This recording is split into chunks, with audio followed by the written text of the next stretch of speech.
All right, we are live. So, ho, welcome everyone to another Matt Maran Motoring live stream here on the Matt Maran Motoring YouTube channel.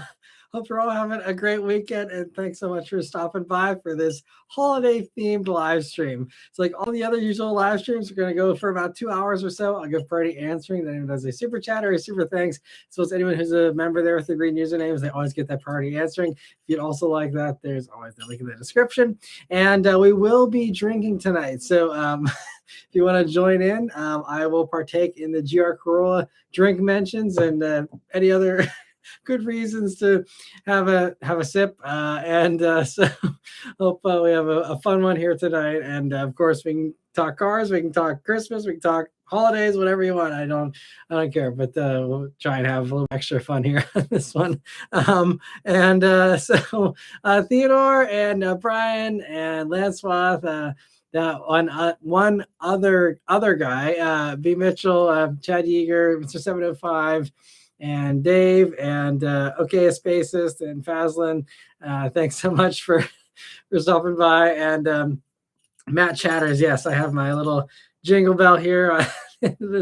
This Santa hat, so that'll be probably nice and distracting all evening. But I'm glad you guys enjoy the hat. But anyway, getting right into it here. Theodore says, just saw a red Ford Edge ST with black racing stripes. Sounded pretty cool. Nice. I saw an Edge ST a few weeks back too, and I think the one I saw actually did have an exhaust as well, and that was kind of an interesting little touch. And I don't see those too often, though, honestly. And Lance, well, thanks so much right off the bat, gifting 10 memberships. I really appreciate the generosity, especially at Christmas time. It's always very much appreciated. Happy to see that a bunch of people able to get those, and hopefully maybe some of them can join in here. I see some familiar faces and probably a few new ones there too. So hopefully we have a great live stream here, and everyone can join in there with the priority answering, although we do a pretty good job answering almost everyone most nights. But thank you so much again, Lancewath, and hope you have a great Christmas as well. And Brian says, my two car spots this week were a Volkswagen Beetle and a Corvette C8 green broke down. Gotcha. A C8 Corvette broke down. That's pretty crazy.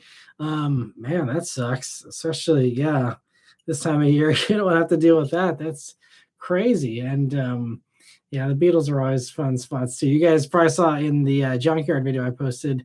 Well, you might not have seen it yet, but I posted that here on Saturday morning. Saw some interesting stuff here at the Pittsburgh junkyard. The craziest thing was that Roush Focus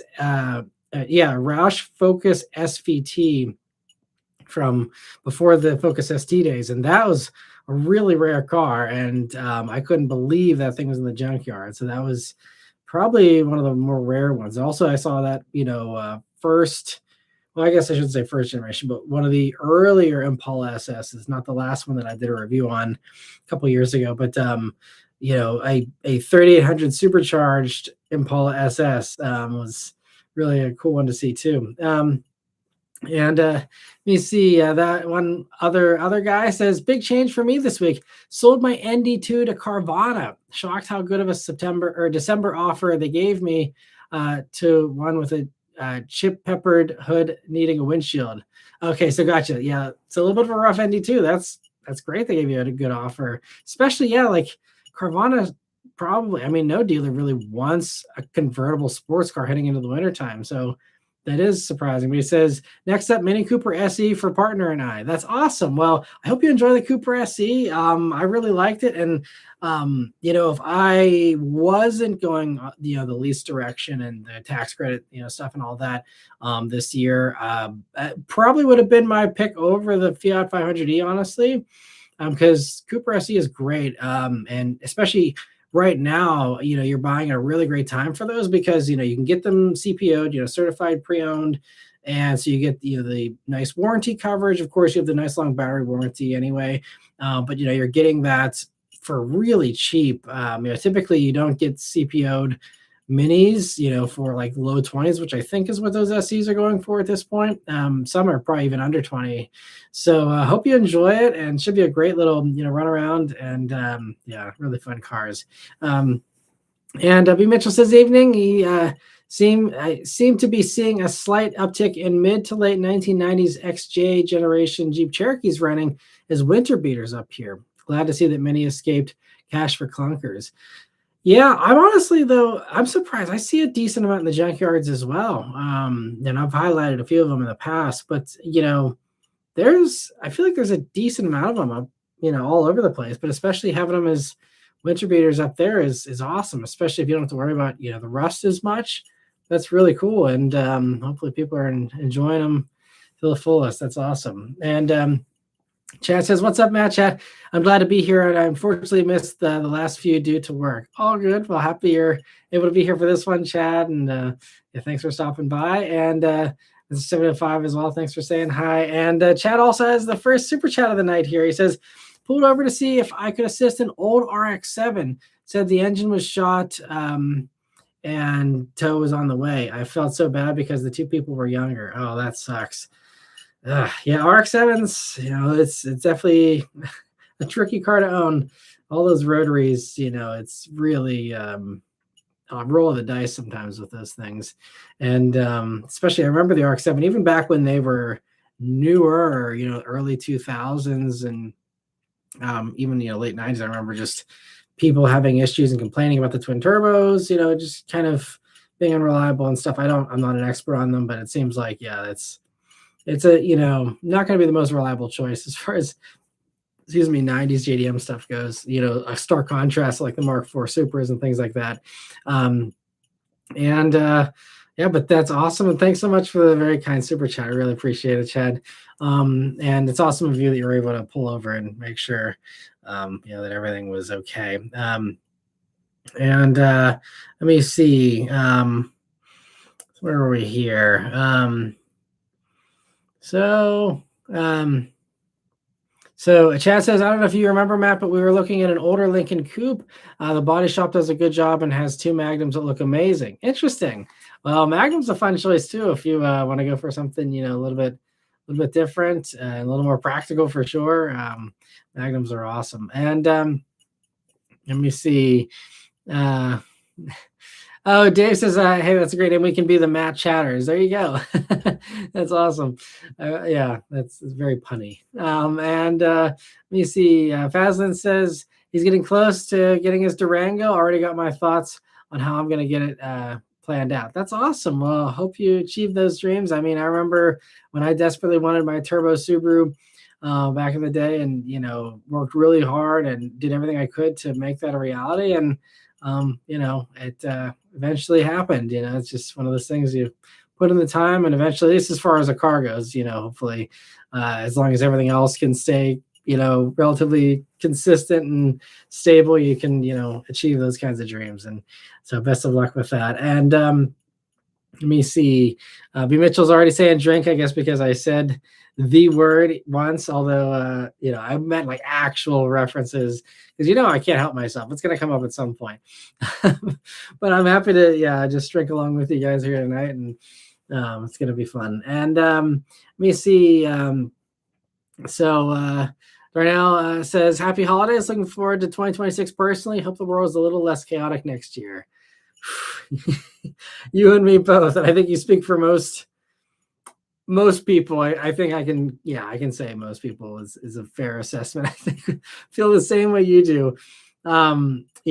This year, was absolutely the worst year of my life. I can comfortably say, it just was not a great year for the channel, just with the earnings and stuff. Obviously, I think this year has been very good in a lot of other ways for the channel. Obviously, as far as everything else goes, I won't go down that rabbit trail. But it's been a tough year. And, but I think I am feeling optimistic about, some of these new things like the news stories, I think have a lot of promise. I'm excited about, the promise of the junkyard videos. And I think this was definitely a very, transformative year, not radically so, but I think for this channel, desperation is the mother of invention, as they say. And I think that, I was pretty much at the end of my rope here. And I think, I may have finally found a way to, break out of some of the routines and some of the things that I had been doing. And I think, hopefully for the better with, again, the news videos and going out of my comfort zone, going to junkyards and things like that. And I think hopefully that will be for the best, even if, I'm still working twice as hard for half as much money as as I used to. Again, hopefully all those things improve. And I am trying to work on a few other things too to improve the financial side as well next year. So we'll see how things go. But just happy to still be here and still very thankful to just be able to do this job because it's still so fun. It's just so I really love, this whole gig is great. The cars are great, the people are great. The experiences, the trips. I mean, it's just there's a lot to be grateful for, and it's gonna still fight like hell to stick with it here. But I hope it's a better year for all of us. I think we could all use a better year than this year for sure. And let me see. Stratus also, thanks for saying Happy Christmas. Hope you have a good one too. And yeah, I'm glad you like the hat, Faslin. And let me see here.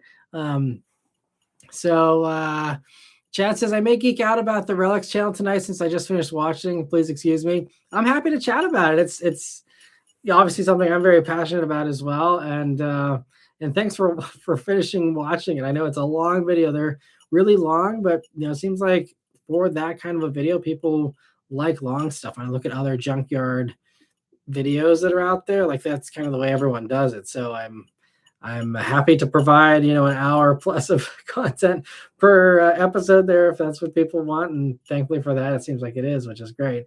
And let me see. Devin says, what would be your paint spec if you could order a Ford GT? It's a fun question. I think for me, the nostalgia and everything, I'd have to go for a Gulf livery. So I'd probably do that baby blue, with the orange stripes, and actually do like a Gulf livery, like a proper, which I think they actually did like a heritage edition or something like that. That's the way I would want a Ford GT if I were to have one. And great question, Dave. Curious what everyone else would do. And Luke says, the only subscribers glitch is still happening. I'm visiting my parents now, having a great time. Well, I'm glad you're having a great time. Yeah, don't worry about us here. And sorry about the glitch still there. Hopefully I haven't heard anything from YouTube about that being a thing, but there was also another weird glitch this week where, at least on my end, it was showing me the wrong thumbnail. If like two videos were up against each other, it was showing me they were flipping thumbnails. So I even in my sub feed, it'd be like a Motor Week video or something, and then it was showing a thumbnail from like The Onion or something. Like it was a little screwed up. So I don't know. I guess everyone's just kicking back on the eggnog at YouTube headquarters and not doing their jobs here this week. I mean, I can't blame them, I suppose, but yeah, a little glitchy. Hopefully it's just a short-term thing. Hopefully it doesn't affect everyone here, but yeah, thanks for letting me know, Luke. And Lancelot says, have you ever seen one of the Ford Contour SVTs? I don't think I have, actually. I might have seen one at a car show a long time ago, but it's been ages if I have seen one, so long that I completely forgot. But yeah, I don't know. I'm sure those are insanely rare these days. And Justin, thanks for stopping by and saying happy holidays too. And Vince says happy holidays and says blessings to you and your family. Are you excited for the 2,000 cars that are now permissible to import into America from Japan? Would you ever review a right-hand drive car like that?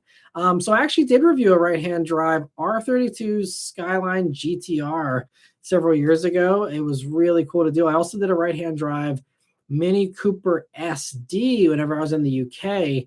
Again, the Skyline video has a decent amount of views, but the Mini no one watched, which I thought was a really cool, again, like out of my comfort zone. I'm like right-hand drive Mini on a UK B road, just having fun, and it was really cool. So I have done right-hand drive before. I love driving right-hand drive. It's really fun. As far as the 2000s, the year 2000 cars that are now available to import. Any time that there's another year that unlocks some cool stuff as far as the JDM icons, it's always exciting. I haven't seen though, because I mean, like, you can already bring in R34s now and stuff like that. So I think I don't know. Are there any things that you guys are excited about for the year 2000 for the JDM stuff that's being brought in? I didn't recall anything notable, but I haven't really looked at a list or anything of that stuff yet. But yeah, it's always exciting to see people being able to bring those in. And Kevin, thanks for stopping by. And that one other guy says Cooper SE prices are really starting to slip. 20 grand is easy for a non-CPO, even below 20 for less desirable color combos. Nice. Well, yeah, that's great value, and I hope you enjoy it. I'm curious to hear how your ownership experience goes here after a little while. Michelle says, hey, I wasn't expecting this to happen. Then I realized Christmas is this week. Time is flying. I know, it certainly is. It's wild to think that we are 10 days away from 2026. Let me see. Chad, thank you so much for another super chat. He says, fun idea, bring UV light for the next Relics video. Oh man, that would be interesting, wouldn't it? Yeah, I guess there's portable UV lights. I don't, yeah. Would that show up well though in daylight? I don't know, but that is a fun idea. We could just go like Room Raiders. If you guys remember the MTV show back in the day, I used to watch that as a teenager. But yeah, do like Room Raiders edition of Relics of the Rust Belt, and see what we got on some of those seats and stuff. But yeah, that would be fun. I'll have to look into that and see if that's like a viable thing, because you might have something there. That's a cool idea. Thanks for suggesting that. Let me see. Vishal says he spotted some old Toyotas, a Soarer sedan and an old T100 truck. Nice. That's pretty sweet. I see Theodore's liking the hat too. And let me see. I'm glad Lancelot is able to do the chatting here. Hopefully it continues to be okay. And Will, thanks for stopping by. And B. Mitchell says we really have to worry about rust, but unlike PA, no inspection. So winter beater is the last step before the automotive graveyard. Yet XJ Cherokee seemed to hold up decently to the tin worm. Interesting. So you guys still have rust even though you don't have salt, right? Or is that just a little bit further out of the way? I guess you have salt in Minneapolis, maybe still, right? But I guess not when you're going out into, I guess, North Dakota, stuff like that. Maybe a little bit less. I don't know.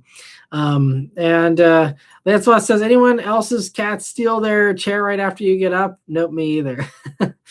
Yeah, my cats know better. They know that I chase them off the second they steal it. They always want to be near me, but they know that Beth is their person that's more likely to give them the cuddles, because I'm not much of a cat person, honestly. They're very sweet, and I give them some love every once in a while, but it's not they know better than to just expect to take my seat at this point. I've laid down the ground rules, and that is absolutely just something that doesn't happen. I know it's probably a nice chair warmer if you do let them, but for me, it just the cat hair and stuff, I'm like, nope, don't want it. And Chad, thanks so much for gifting a membership. I really appreciate that. And Luke, thanks so much for a super chat here. He says, my parents and I are having a lot of fun. My mom loves your acceleration reactions. Oh, that's awesome. Well, I'm glad that she enjoys them too. And yeah, we'll have to see if there's any good reactions here coming up anytime soon. I will have one. I haven't filmed it yet, but I'm going to be reviewing this Lucid here early this week. And it's a 3 seconds 0 to 60. So should be a pretty good acceleration. I've been driving it, but like I always do in my reviews, I save my first actual reaction for the camera. So I've been driving around more slowly here for the most part for the past few days. So I'm going to put it in the fast, drive mode and give it a rip here soon, and see how that one does on the back road. So that should be a good one, even though it'll be another, silent one for the most part. But yeah, that should be a pretty funny G-force reaction there. And yeah, I hope you're having a great time with your parents. That's awesome. And thanks so much for the generosity, Luke. See Lancelot also on that same train of thought says his favorite reaction was the first Camaro ZL1 he reviewed. Yeah, that was one of my craziest ones. That one that one was so funny that even like I think Vehicle Virgins like made it into like a meme or something. He like included it in one of his other videos, something without my consent, but whatever. And but yeah, that one is well definitely one of the. I think that probably is close to one of the craziest ones. That and the Yenko Camaro are really probably in the top five. There's a few others. I think the F Type R is definitely one of the highlights. Trying to think, I feel like there's one or two others. But oh, the GT350. I think the first time I did the GT350, that was another real special one. And I mean, just the insanity of that high red line and everything, just that one sent me pretty good too, I think. And let me see. And where are we here? So let me get some water here while I'm finding my spot. Here we go. So wait, I lost it again. So Chad says, left the store today and saw a completely bottom rusted Ford 4x4 van. I was confused for a second because that's only a flood issue from hurricanes here. Then saw the Michigan tags. Oh, yeah, that always explains it. Yeah, and I mean, like, even like that one it was like an 85 Oldsmobile Cutlass or something that I spotted in the yard this week. It was the most rusty thing I've seen in a long time, where it was like the entire floor just fell through and like the seats like went with it. Like it was I don't know how they even like dragged that thing to the junkyard, because it was, I don't know how it stayed together on a tow, pulling it onto a tow truck. I'm just amazed it didn't just disintegrate. It was crazy. I see Stratus says Matt just needs to bring out the clip-on Santa beard. I know, we're just one step away. Maybe I'll do that for next year. And Lance says, gotta love the states that use salt instead of sand. Yeah, sand would be nice. And Theodore says, you got that Wolverine beard going, looking cool. I appreciate it. Yeah, just haven't shaved this week, and yeah, that's why. Darnell says, dark Highland green on a Ford GT would be killer. Yeah, and there is actually one. There is someone that actually did spec that. And it was, I think, yeah, because they're the same people. So there's, I don't know who it is, but there's someone who, they're obviously a very high top client within Ford.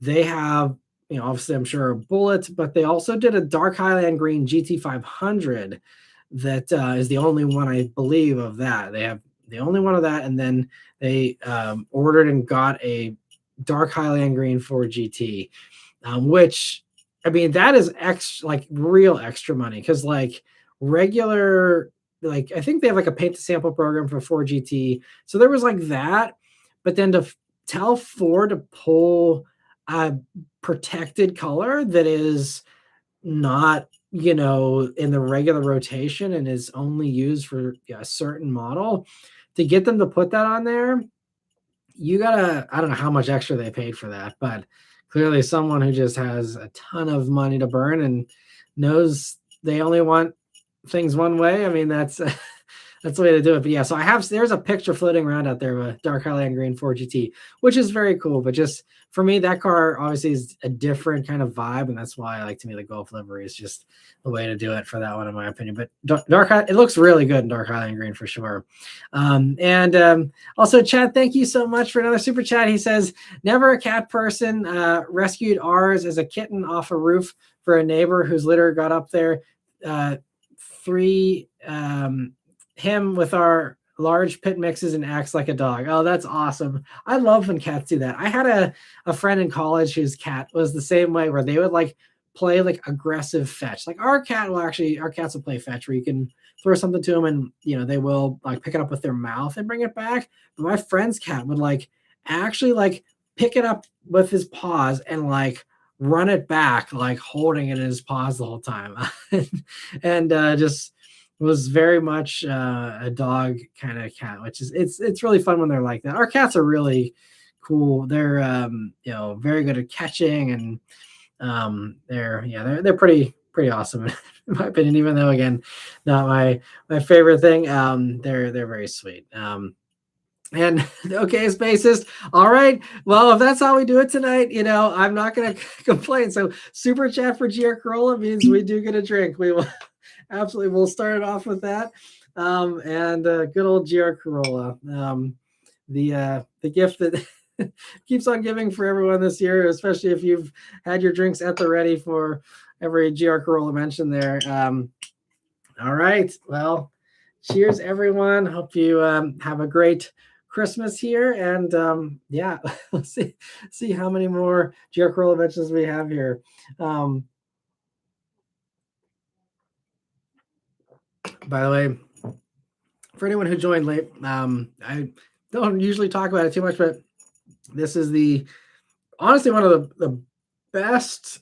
I'd say this is probably one of the best ones I've had as far as Scotch goes. Because Scotch can be really intense sometimes, like really oaky and like musty and all that. This is like lighter, and it says that it's rounded with vanilla, sweet oak, and fruitiness.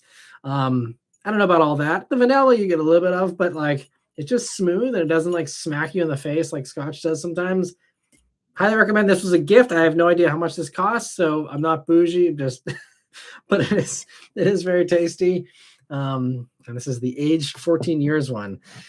14 years, man. If we could go back 14 years, I wouldn't have a career because this wasn't a thing 14 years ago. But other than that, yeah, it would be nice to go back to a simpler time. That's for sure. But anyway, thank you so much, OK Spaces, for the very kind super chat. I really appreciate it. And let me see here. So other super chats here, or other just regular questions. So B Mitchell says Ford was milking the heritage package thing pretty hard on the last GT. I lost track at 8 of them. Yeah, which I mean, I guess you can't blame them. If people are lining up and they got the money, laugh all the way to the bank, I suppose. And he also says the last time I had my E9 BMW at an autocross, one of the fellow club members brought and competed with his Contour SVT. Oh, wow. Which gives an idea how long it's been since my E9 was on the track. Nice. Well, hope it gets back on there soon. And that's impressive that someone was out there autocrossing one. And Chad says, from your vid, the Mustang had the inline 6. Original Corvette, I believe, did too, and a lot of big rigs as well. So what's the issue? But bring back the Hemi. Gotcha. Yeah. I mean, so, as far as the Mustang, I will say that the 6-cylinder Mustangs have always been looked down on. Back in the day, the 6-cylinder one was described as a nice secretary's car. And that was, a way of saying, oh, it's not the macho masculine one, which is BS. Because, I mean, even, back then, lots of people just had them as really nice commuters. And, it was plenty for that kind of stuff. But yeah, original Corvette, also 6-cylinder, you're right. And yeah, it just also it was a different time for sure. I mean, like back whenever Mustang and Corvette had 6-cylinders, especially the Corvette, because I mean, that was a full, almost 10 years before the Mustang. But when Corvette got the 6-cylinder, I mean, back then, Chevy didn't have a V8. That was actually before they did a V8. I believe V8 came in 55, I think. Maybe Mitchell can correct me if I'm wrong. I'm pretty sure it was 55 when their V8 came in. So I mean, like, all they had were 6-cylinders. And I would say the large majority, outside of a few things, I mean, Ford had the V8s, in the 40s, right? Or maybe those late 30s they got introduced with a flathead. But regardless, basically everybody other than Ford, I think everyone else was 6-cylinders. They were all inline 6s. And that was, there was, I guess, like Crosley, which is 4-cylinder, but I mean, like, everything had an inline 6. So it was very normal. And so I think a lot of those people obviously had lived through that. And so when you get to, the mid 60s for Mustang, that was still a very common engine type versus, I mean, obviously V6 is very common for the Challenger and Charger, but these days, of course, everyone's just been spoiled, to be honest. I mean, that's what it comes down to, back whenever that was more passable, people there was no such thing as Hellcats and all this stuff. And now we've come so far that, people won't stand for, even a twin turbo, 550 horsepower, inline 6, that sounds awesome, that performs great in the Charger. People still, I mean, we'll see, when they start. I think they are now arriving at dealers. We'll see, when the first sales reports come in. But until they're in full production swing, we're not going to get an accurate representation of what the real appeal is there. But I hope it does better for them than the EV one for sure. And I think it will do slightly better. I just don't know how much better. Because again, they got that V8 cloud hanging over them. And even if they,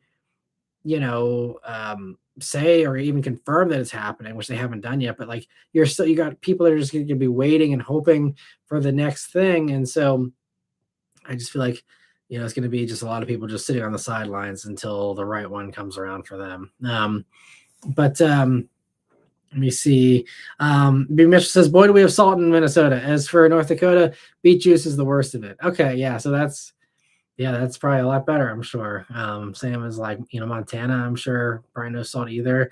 Let me see. That one other guy says that it's taking so long for the volume of XJ Cherokees to get off the road. I still see a decent amount around. Newest ones are over 24, and the classic front clips are 29 plus. Still just DDs for many. Wow. Well, it's cool when people use old cars just normally too. I always admire and respect that because I think they're really the way they should be used, same with classics. Like if you got a classic and you enjoy driving it, drive it. I mean, because every car, they're designed to be driven. Like you start having problems when you don't drive them, so like you got that stuff, drive it, I think it's fun. You might as well. And Decepticon says, hey, Mr. Maran back in the house. Nice hat, sir. Thanks. Appreciate you stopping by, Decepticon, and happy to see you here. Theodore says, the Camaro SS was my best reaction in his opinion. Also, sorry, I missed the other couple super chats here. So, Chad, thank you so much for a super chat. He says, Derek's fan, infant back then, youngin, look at you now. Yeah, that's true. 14 years ago because I've been 21, so I just starting to drink. That was still back in my days when I was just posting for fun. And I think at 2011 that was actually when I think I just got monetized, if I remember correctly. I think it was maybe late 2013. But it was still just had no idea where this would take me and what a journey it has been. And Nico, thank you so much for a super chat as well. He says, is the M2 CS worth it over the regular M2? Same engine, just tuned differently. M2 CS is 50 grand more here than a regular M2. I mean, here's the thing. First, I haven't driven, the CS, so I can't say definitively.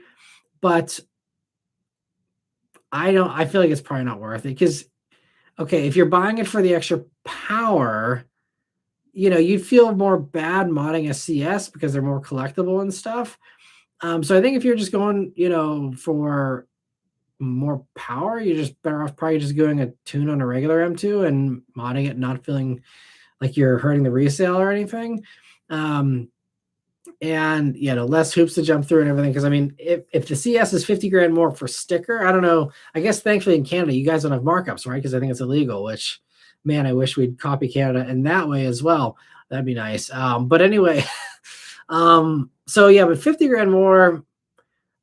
I struggle to think of anything they could do to the M2 to make it 50 grand better. Because I don't know what an M2 costs in Canada, but here there's still like 65 grand. And I think the new one is, the CS is going to be like close to 100 probably here too.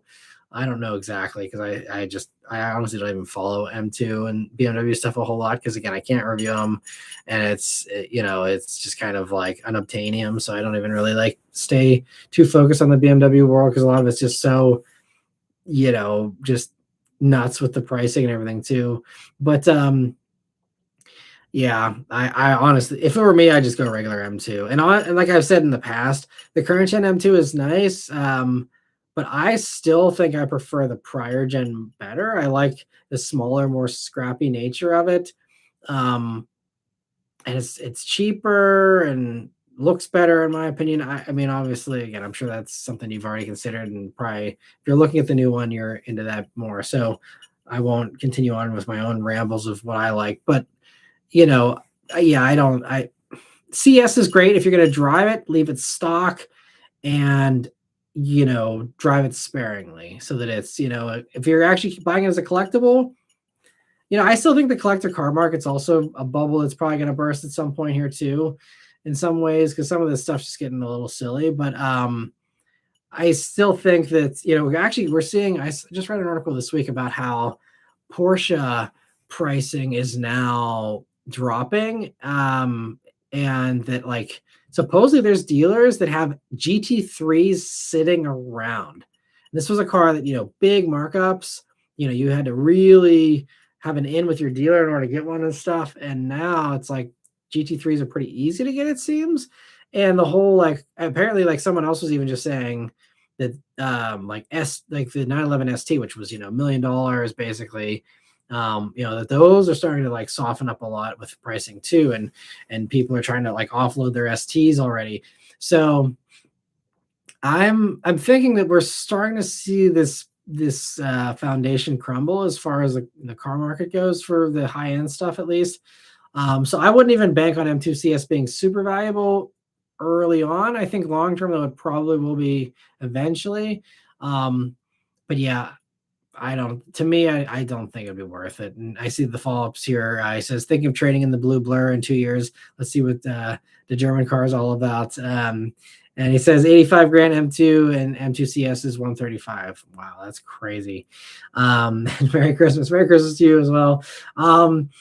But yeah, I wouldn't. To me, it's not worth it. I mean, and there's a lot of sweet German stuff too. I mean, I won't complicate your decision making, so I'll leave my other suggestions. But there's a lot of sweet stuff. Yeah. But anyway, let me see. Chad says, thanks so much for a super chat. Chad, he says, Cocoa, Florida plane crash. Best. Sorry, I guess maybe a couple of best advertisement for Camry safety ever. Oh, is that okay? So yeah, I think I saw a picture. Yeah, what, like a plane landed on the roof of a Camry or something, right? I didn't really follow that one too closely, but yeah, I saw something like that. So yeah, did it just hold up fine with a plane landing on? Is that kind of what happened? I just don't know much about it, but if that's the case, then yeah, that is certainly a good testament to that. And yeah, I mean, that's one thing I still am convinced the strength of the Mustang's roof and some dumb luck is part of what kept me alive when that tree fell on me in the Mustang, because yeah, that was a hard hit that roof took. And I mean, it caved in. I got an inch away from bashing my head in, but it was it held up just enough, and the physics worked out just right to make that okay. But yeah, you want to have a good strong roof, and that is one thing actually I think it is tested.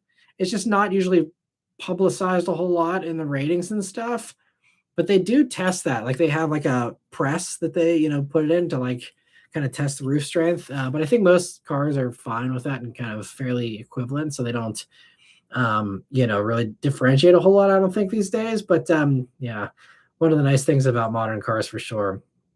Okay, so GTI, thanks for filling me in. He says, no, it was crushed, but she survived. Wow. Well, yeah, glad that, yeah, just got lucky. And I think that's that's the way it goes sometimes. I mean, a lot of times with stuff that falls, yeah, it can be deadly, and other times, yeah, it just comes down to how the physics equation plays out. And yeah, that's crazy. Well, I'm glad she was okay. And also, Chad, thanks so much for giving another membership. I really appreciate that. And let me see here. So where were we here? So Dave says, wait, you drove a Yenko Camaro? What generation? So this was the modern Yenko. So it was like the 6th gen Camaro when Yenko, yeah, kind of came back. And it's just a very high horsepower supercharged Camaro. I think it was like 800 horsepower or something. And, excuse me, it was pretty wild. That was a lot of fun. And it's just the insanity of like no supporting mods. Like, it wasn't based on a ZL1. It was based on a regular SS with more power than the ZL1. So it was pretty crazy. And let Let me see. Chad says, when you mentioned No One Touched the Daewoo, all I could think was Queen Latifah on Taxi. I haven't seen that movie in so long. I'd love to go back and rewatch that. But yeah, the Daewoo, yeah. It's surprising that like no one pulled any parts off of that thing. And I guess Pull Apart, or the You Pull and Pay, which is owned by Pull Apart, but they, I guess, decided to keep it around longer than usual and hope that someone maybe gets something before they crush it. But I think that car is going to go to the crusher pretty much complete, which is crazy. B. Mitchell said Craig Jackson's Ford GT500 #1 was Highland green, as that was the color of Shelby's prototype GT500 KR for 68. Oh, I didn't know that. Interesting. It was also the first test bed for IRS. Interesting. I didn't know that. Thanks for the interesting factoids there, B. Mitchell. And so was that so is Craig Jackson, maybe he's the one who has the Ford GT as well? That's pretty cool. And so Lance says someone beat him to the GR Corolla thing, which I suppose we've mentioned it again in response to that comment. So cheers, everyone. And Chad says happy GR holiday. And let me see. Darnell says sipping a dram of Basil Hayden toast tonight. Cheers, all. Very nice. I don't think I've ever had that. To try it sometime. And Nintendo Atari Killer says apparently filtering cheap booze through a Brita filter makes it taste better. I'm not that desperate enough to try though. Interesting. I've never heard that. I'll have to look into that. That's a fun idea. And Darnell says he'd take an EcoBoost over 4.6 New Edge 100%. Oh, I totally would too. I mean, I had the EcoBoost, and it was a great car. Aside from the odd little like smoking issues and stuff, I would definitely, if you're going EcoBoost, go 2018 plus, because then you get the dual port injection, and that's good, so you don't get the gunked up valves that you'd have on the pre 2018s. But yeah, EcoBoosts are great. And Mr. 705 says, what would Views need to get back to make things more comfortable? I mean,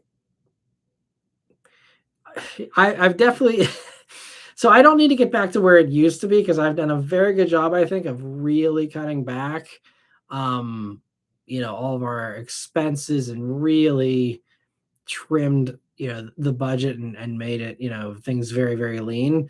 But honestly, like, it'd be nice to at least consistently, at the very minimum, get over 500,000 views a month again. I mean, that's a pretty low bar, because I was, again, hitting that until, earlier this year, pretty much, or maybe it was, late last year when that started dropping into the 400,000 range. But really, yeah, for me, like, to be nice and comfortable again, like I just basically, like, when you look at every video, like if I could have every video, or just like kind of what I'm doing now with the news videos and the rants and stuff like that, it's just adding in more videos to kind of give me the same basic view counts. But yeah, it's mostly it's a hard question to answer, because it's not just like the new uploads, like new uploads, it's great, but like it's also the fact that like people are watching some of the older stuff less than they used to. It used to be that there was more of an evergreen nature to some of the old stuff, and a lot of that has dropped off as well, because again, there's less casual people searching for car reviews now because of ChatGPT and stuff, which is just telling them what to buy instead of going and watching a video for car advice.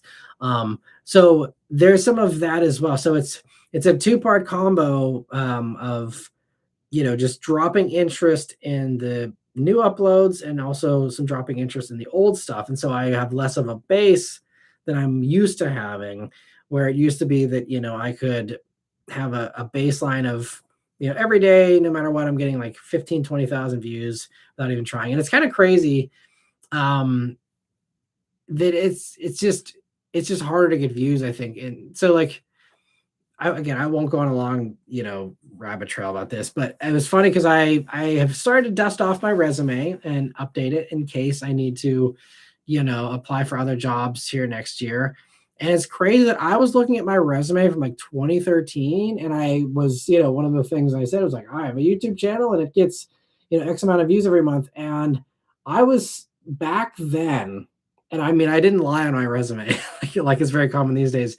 I was like, I get like 30,000 views a day. And at one point it was 50,000 views a day. And I remember when it was 50,000 views a day, which is 100,000 views, obviously every 2 days. I mean, and that's when I was pulling in, well over 1 million views a month without even trying. Like doing one car review a week and maybe a weekly update, which was a few news stories and me driving around in the Mustang or in the BRZ or whatever and saying, here's what I think this week. And, very, it was like 2 videos a week. And that would, be enough to propel me to over 1 million views a month. And so it was just kind of crazy. I was like, damn, like I am actually getting less views than I did whenever I was doing this part-time before. Like I didn't even feel comfortable making the leap to full-time until I was even way beyond, that kind of a level. And and now it's like, it's insane that I'm actually doing less views than I did in 2013.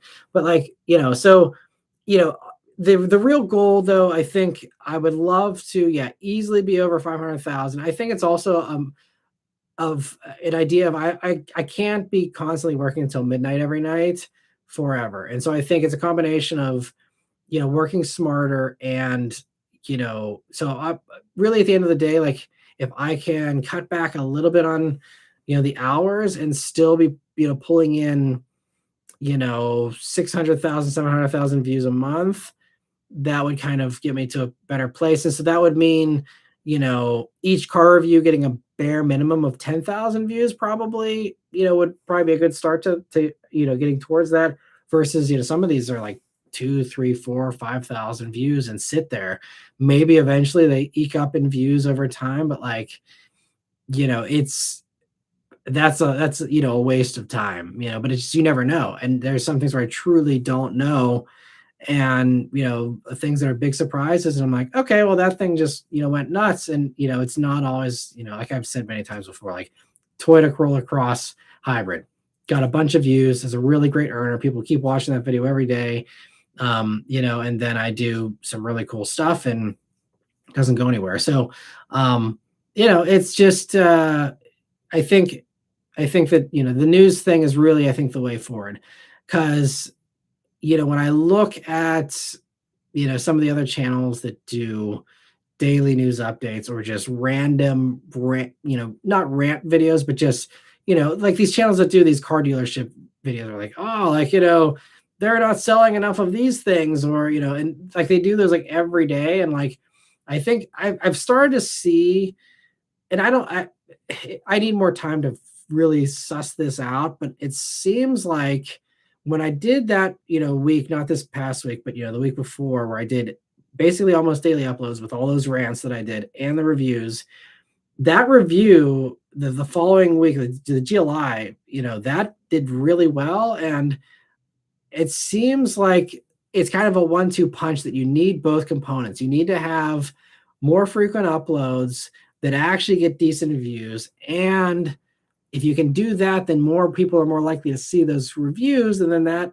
lifts that boat as well. And so it's just this rising tide. But I think it needs the frequency and people to actually, be interested enough to, tune in to most of those or find a different audience. Like, a lot of these videos have done, like that, Honda CRV, engine issue video, like that's still cruising at like 40,000 views, which I knew that one would do well.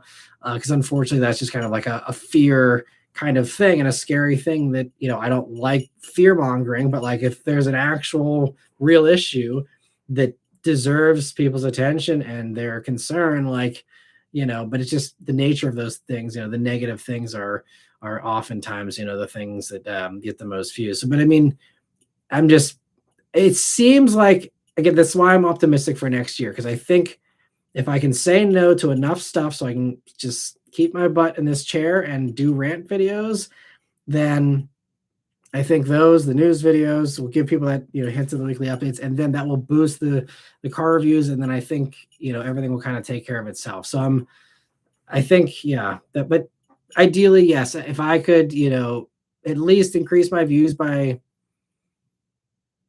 25 to 50%, then I would be more comfortable again for sure. So I got my work cut out for me, but again, I'm confident I can hopefully turn this around.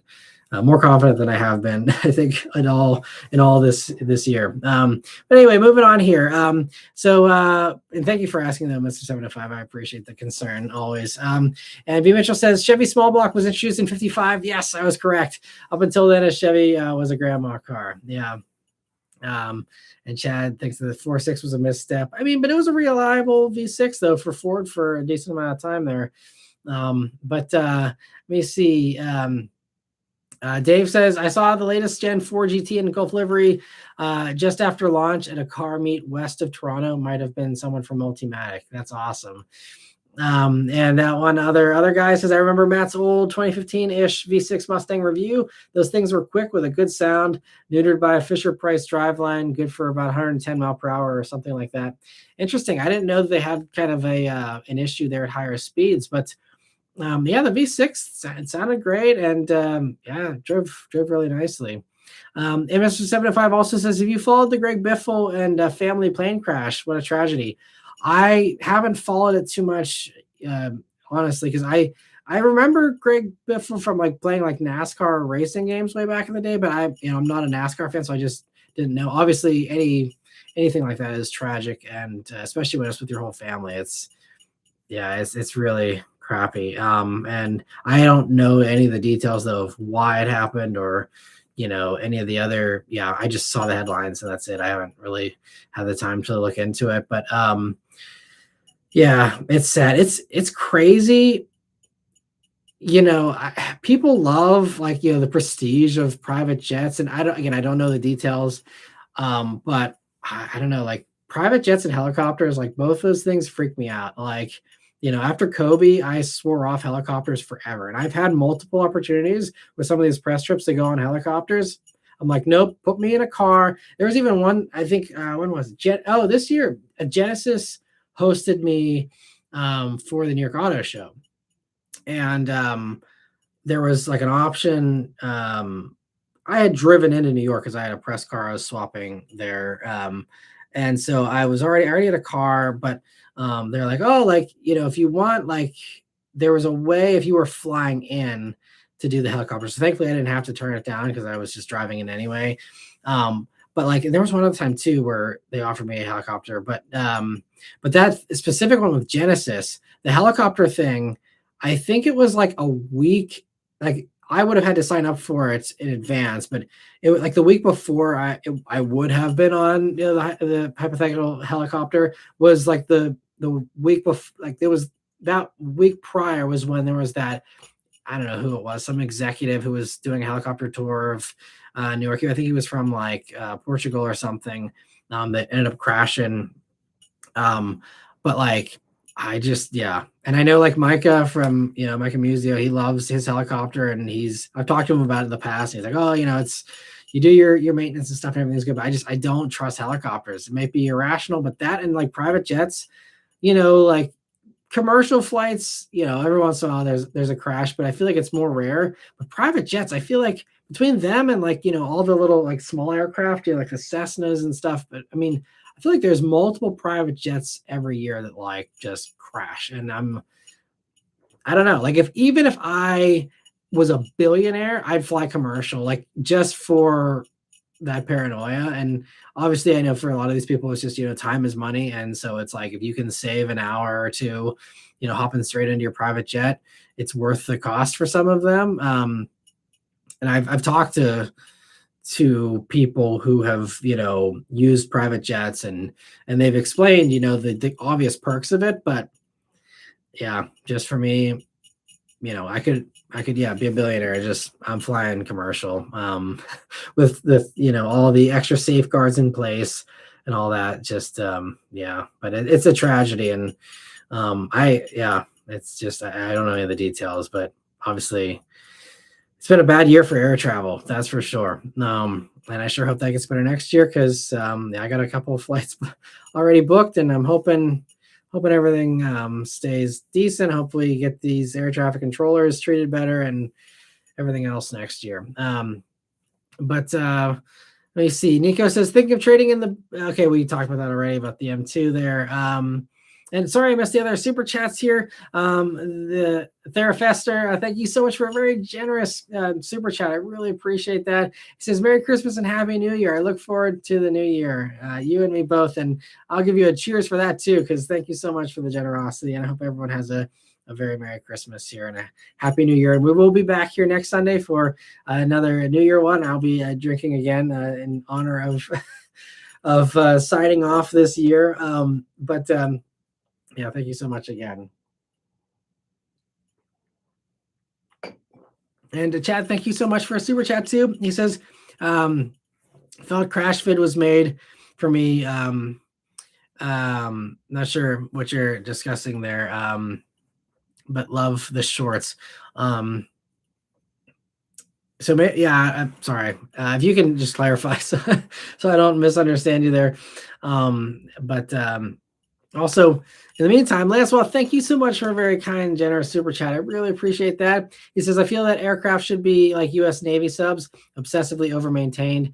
Yeah, I feel like they probably, are to a very high degree. I just don't know enough about that sector to intelligently discuss it. But yeah, that's why I did a lot of driving this year and I loved it. I love road trips, but there was multiple trips where I was very thankful it was on my half of the United States here, and I was able to just get in a car. That's what I did for the Ford Expedition media drive, where we got the tour of the Kentucky plant where they build those. I was able to have a Escalade with Super Cruise for that trip, which was fantastic. We had a road trip. What was the other one I did? I did a couple other road trips like that here this year. And yeah, it's been great. Let me see here. I'll check back for your question there, Chad, about the shorts. But in the meantime here, let me see. But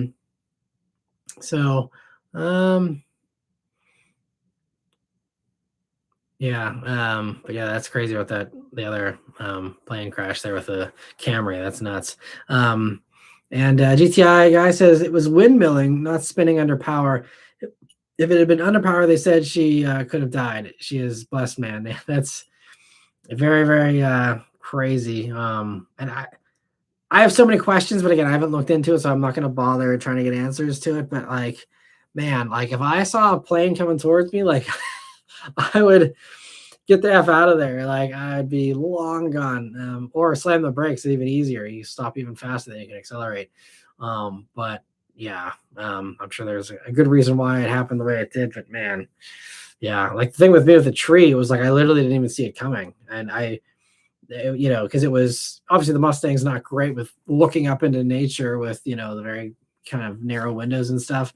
But I remember when I was driving, it was just I heard a few water droplets for the split second, because it's all, of course, when things like that happen, time goes in slow motion, which is a very interesting kind of way our brain processes things like that. But anyway, I remember hearing tink, tink, tink, be that's weird. Is it starting to rain or something? And it's so funny how all these thoughts happen so quickly in a split second too. And you think about thoughts and they seem more drawn out whenever you're in normal times, but whenever you're in a crisis kind of situation, it's insane how fast your brain can truly process things if it's motivated enough to. But anyway, it was ting, ting, ting. I wonder what that is. And it's bam, crash immediately. I had no clue. It could have been a meteorite for all I knew, because I had no idea anything was falling out of the sky in my direction. Maybe it was the same kind of thing with the plane for that lady, but that's crazy. Let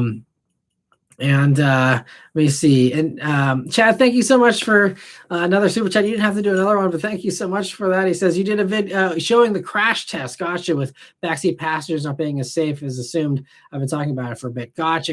Okay. Yeah, that was. I like doing that video. That one didn't get a ton of views, but honestly, it got better than I expected.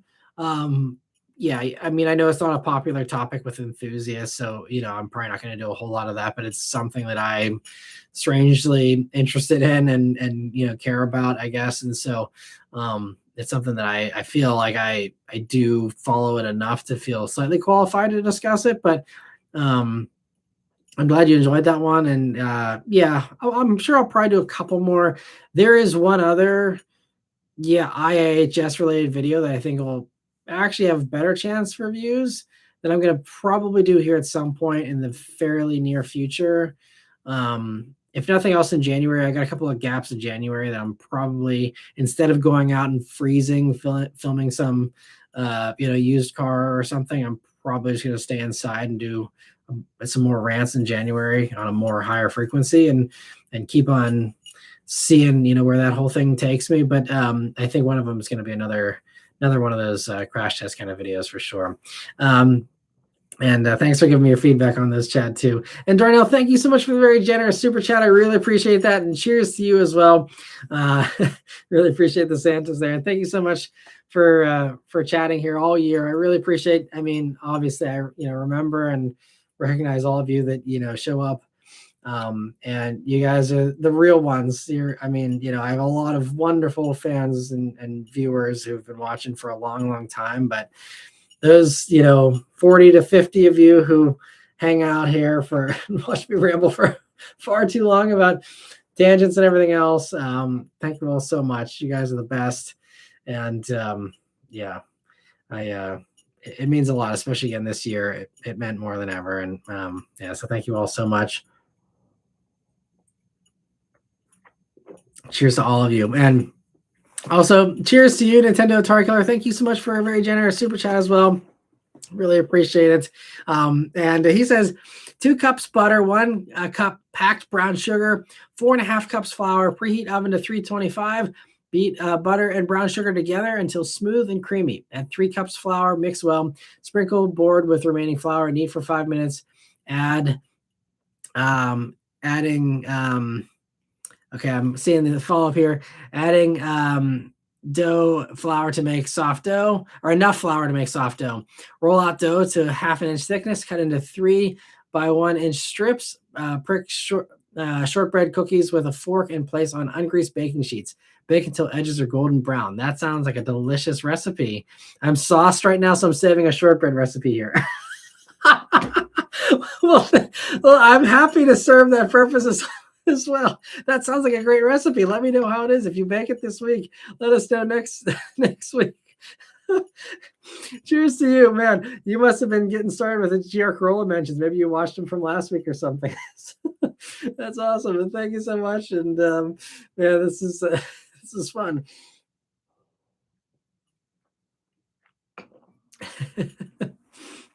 It's awesome. Thank you for your generosity too.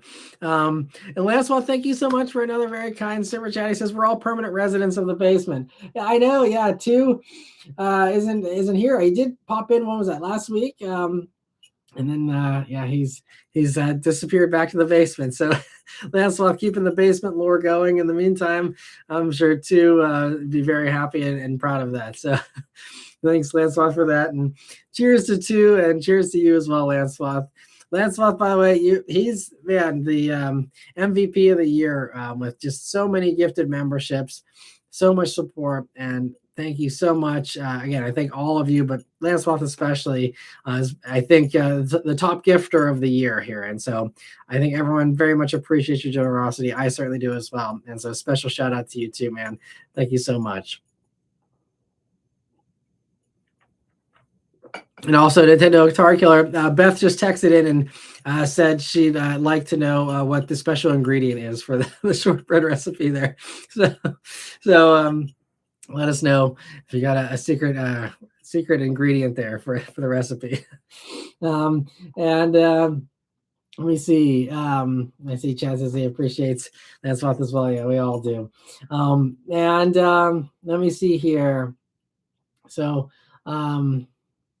where were we here? I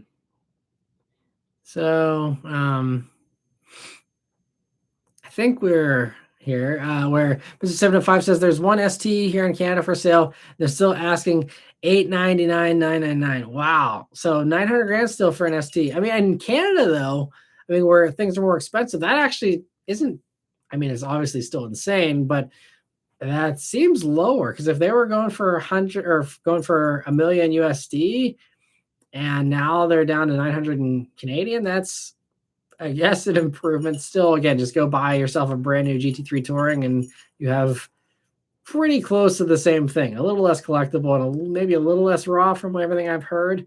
But yeah, I would not spend the money still. And let me see. Where were we here? So also, Chad says we had an MPV. My mom was upside down on her Suzuki SX4 and got scared. It was better than most three-row SUVs. Yeah, the MPVs are great. If you're talking about the Mazda one, yeah, they're pretty good cars. And let me see. Oh, gotcha. Three-row, yeah, SUVs. Gotcha. Okay. And Raphael says he made it home to catch the stream. Well, thanks so much. Hope you didn't leave anything more exciting, but thanks so much for stopping by, and hope you're doing well. Let me see here. Darnell says, Matt, if you do have to do some traditional job work and juggle the channel any next year, shoot for something Monday to Friday. I know you could cakewalk several jobs at a dealership, car world, but family time for the win. Absolutely. Yeah, it would definitely be something. Yeah, I mean, even with the insanity of everything that I am doing right now, I always, block off, the weekends, at least as far as, the stuff with my daughter. Because, I mean, especially with her, she grows up so fast, and I know I'm never going to get that time back. And so that's the one thing that I haven't compromised on. Like, I still every morning, go downstairs with her and, spend a little time with her, just making my coffee, making her breakfast and stuff. And same thing, as long as I'm home, which a lot of times I'm, out filming or I'm on a trip or something, but as long as I'm home, I stop and have lunch with her, for half an hour or so. And, same thing, always, dinner. We're very intentional about making sure we're always, coming together at the dinner table, having dinner together, talking about our days. I think that's really important. All that stuff is stuff that, I never waver on. And same thing with the weekends, during her waking hours, I'm always around and doing fun stuff with her. So family time definitely is very, very important. It's unfortunate that, with my work schedule, Beth has certainly gotten the short end of the stick here this year. And hopefully, again, I can improve things to the point where I can take my foot off the gas a little bit here, eventually next year. But I'm optimistic that I can do it. I'm really, and thank you all so much for watching the rants and all that, because that's what really gave me the confidence that, like, hey, this actually could be something and go somewhere, and people will watch it. And so thank you all so much for that. And also, sorry, Chad, I missed your other super chat here earlier about hashtag ROTP of Volkswagen. Oh, as far as relics of the Rust Belt. The Volkswagen had the fake Brembos, crashed, no hood. Gotcha. That was pretty crazy that I don't know why people do that kind of stuff. I mean, I guess it just looks cool to them, but yeah, in the last junkyard walk here, there was someone who had there was a crashed Jetta that just had plastic covers over their brake calipers that said Brembo, and not even the right Brembo font, but it was just, people do some interesting mods, interesting stickers, as you probably saw, Chad, and just all kinds of funny stuff you see at the junkyard here. Let me see.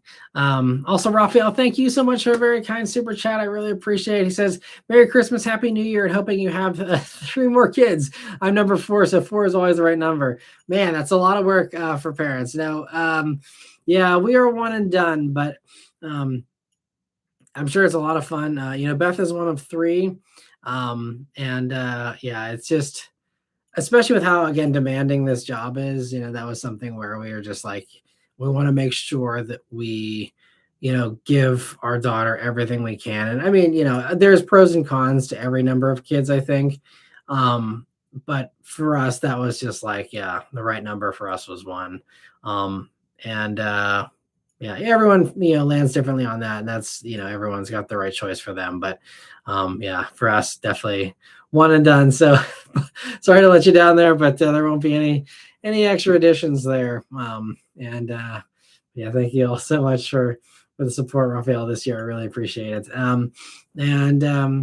Glancel's asking why they put fake Brembos over the brakes. Yeah, I don't know. It's a good question for sure. And Nintendo Tar Killer along the same line says, Matt, we need 10 kids in a dark Highland green Ford E Series van. Oh, man. Well, I'm glad that you guys think highly enough of me to think that I should pass my genes on to 10 more kids, or at least Beth's genes. But but no, yeah, one and done for us for sure. Um, and Raphael says it's different now. I'm number 4. My parents were one of 11 and 17. Holy crap. Wow. I'm sure you have some stories you could tell. That is wild. Man, 17. I don't think I've ever known anyone that exceeds that amount. That's really impressive. Man. Wow. Yeah, I have so many follow-up questions, but we wouldn't have enough time to get them all answered, I don't think. That's crazy. And then a Dark Killer says grandpa's got game. Sheesh, right? Yeah, something there is in the water. That's yeah, it's that, or it's just, I mean, yeah, I won't go down that rabbit hole, but there are ways for sure. If you let nature take its course with no interventions, very easy to do that, I guess, assuming everyone is willing and sane enough to get to that amount. But Lancel says my dad was one of 4 and my mom was one of 9. Wow, crazy stuff. That's crazy. Yeah, big families. I'm sure it's really fun in a lot of ways. And yeah, I'm just one of 2. Yeah, Beth's one of 3. So smaller families here for sure. But yeah, I know, Kirk Kreifels, he loves having a bunch of kids. I think, I don't know how much he's talked about all that stuff publicly, so I don't want to tell his story for him. But he's definitely one of those families that, loves having, lots of kids. And, for him, it's, just more love. And it's all positives, whenever I've talked to him about it, he absolutely loves it. And everyone's different for sure with that. I'm glad it works for him and clearly for a lot of other people. And let me see here. Where were we? Crittenden says, I wonder if you are just a victim of the car industry today. Cars are more expensive than ever, and maybe there's less interest in cars. Absolutely. I think that's why the weekly updates went away. That was the main reason was, and I heard this from people because they told me, they said, I'm not interested in cars anymore. They're less exciting. I'm too busy to watch car videos anymore. There's a lot of that stuff. A lot of us have grown up together. We've all been doing this stuff for 10 years and or more in some cases. And, a lot of us had more time if we started watching and doing all this stuff in college when we had more time. And, then, life gets busy. And I think there's a lot of that. And I mean, I look at my demographics and the large majority, there was a few other demographics that are pretty close, but the biggest group of viewers are currently in the 25 to 34 range. I'm 35. So it's very much, and then the second largest one is 35 to 45, so absolutely, there's just life that gets in the way. I mean, if I was doing some other job that was this demanding as this is, excuse me, I would never be on YouTube either. It'd be the same kind of thing where I'd just be like, I don't have time, I mean, like I said, I barely have time to even catch up. Like we're still, we haven't watched the SNL from last night, which I really want to watch. If it's Bo and Yang's last one, I'm like really excited to see that. But we haven't even finished watching the one from the prior week and behind on all our other shows. Cause again, if I'm working until midnight, when do I watch TV? If I actually want to sleep. So, yeah, so it's, it's definitely some of that, Crittenden is for sure part of it. And that's why I don't take it personally. It's just, trying to adapt and trying to, find the viewers that are interested and try and make videos that people have time for. And I think that's why the rants, we'll see how they all end up going lengthwise, but, a lot of them were, like 10-ish minutes. I think that, is kind of a sweet spot.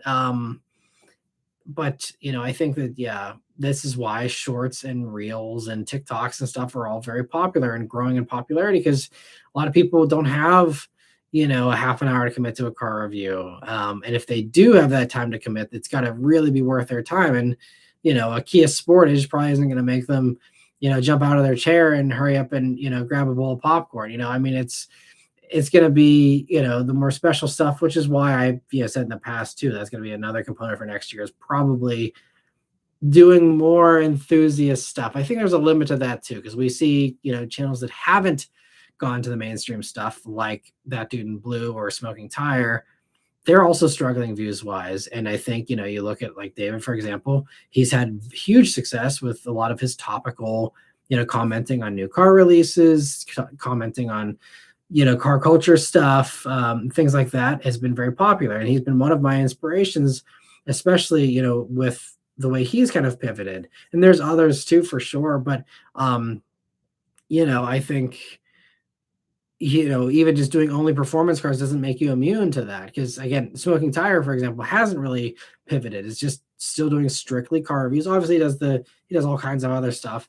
And obviously he's fine as far as, money goes. So it's less of a pressing issue for him, I think. But he, is stuck to just doing his thing, which he does extremely well. I have huge respect for Matt Farah. But you can see, you look at the on Social Blade and stuff, the channel demographics, it's still like, doing only sporty stuff. I mean, he's doing better than I am, but he's still not, it's not a growing channel that's taking off to the moon. It's unrealistic to expect that in anything, at least as far as the car genre goes. There's a handful of real great performing channels right now that are growing and are really getting impressive views, but they're the exception, not the rule. And I've heard this, I've talked to all my YouTuber buddies here this year on these events, and they're all struggling. They're all down 30 to 40% in revenue.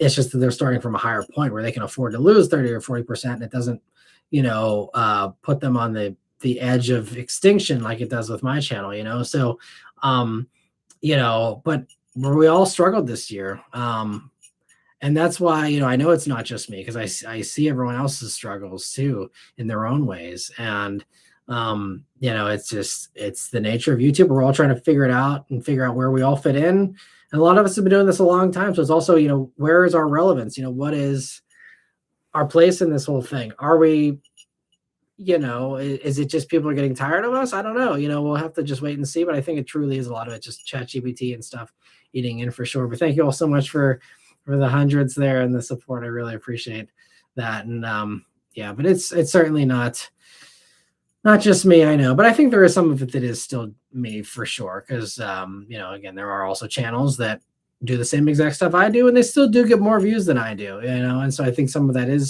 just comes down to me. And I've a long time ago grown a thick skin and realized I'm not for everyone. And I'm thankful to people that, do enjoy my stuff. But, I know that there's a lot of people that just can't stand me. And likewise, there's a lot of YouTube channels that I can't stand either. So, it's, it's the way it goes.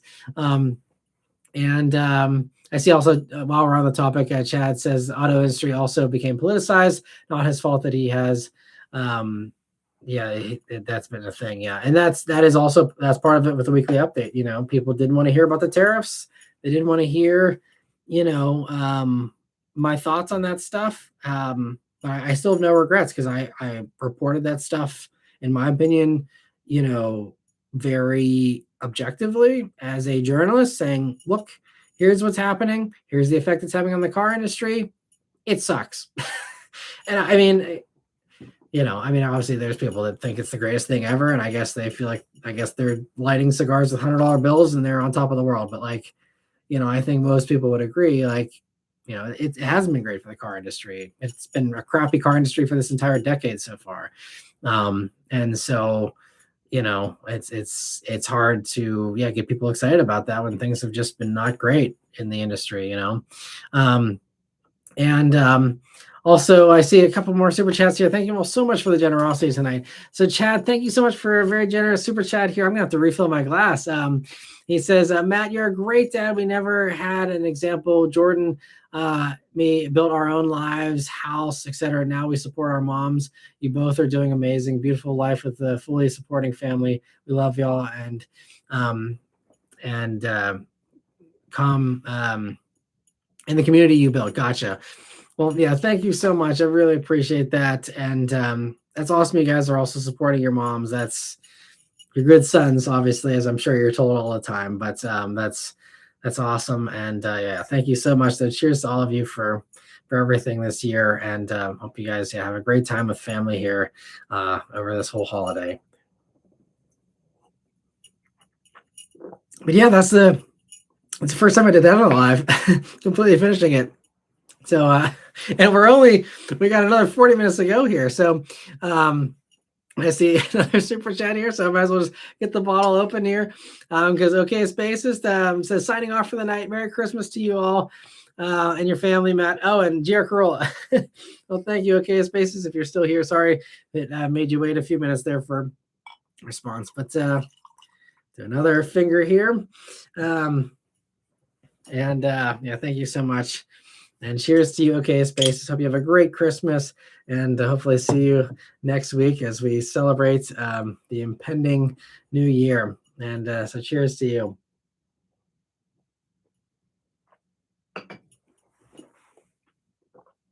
All right. And sorry, when I drink my whiskey, I enjoy like swishing it around first. I don't know if that's what you guys do or not, but I don't just throw it back because I enjoy the actual flavor. But anyway, Chad, thank you so much for a super chat. Voice. I work shift work. You help me calm down between. Well, I'm so thankful that the videos and the live helps you with that too.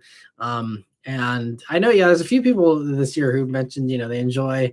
I think even Theodore here said he enjoys watching, at work. And if it helps break it up and it's not something that is forbidden at work, that's awesome. You're able to kind of have that in the background or whatever.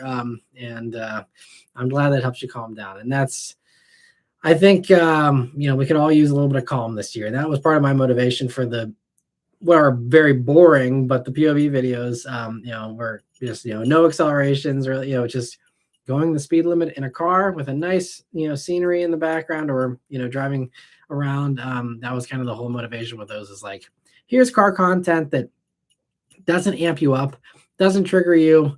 It's just a nice slow cruise hopefully in a slightly interesting car, driving down the road. And I think I'm going to do some of those in the future, but only on enthusiast stuff, because the regular stuff just doesn't seem to get really the views on those. But I'm glad the videos help you to calm down, Chad. And thank you again so much for all the generosity. And let me see here.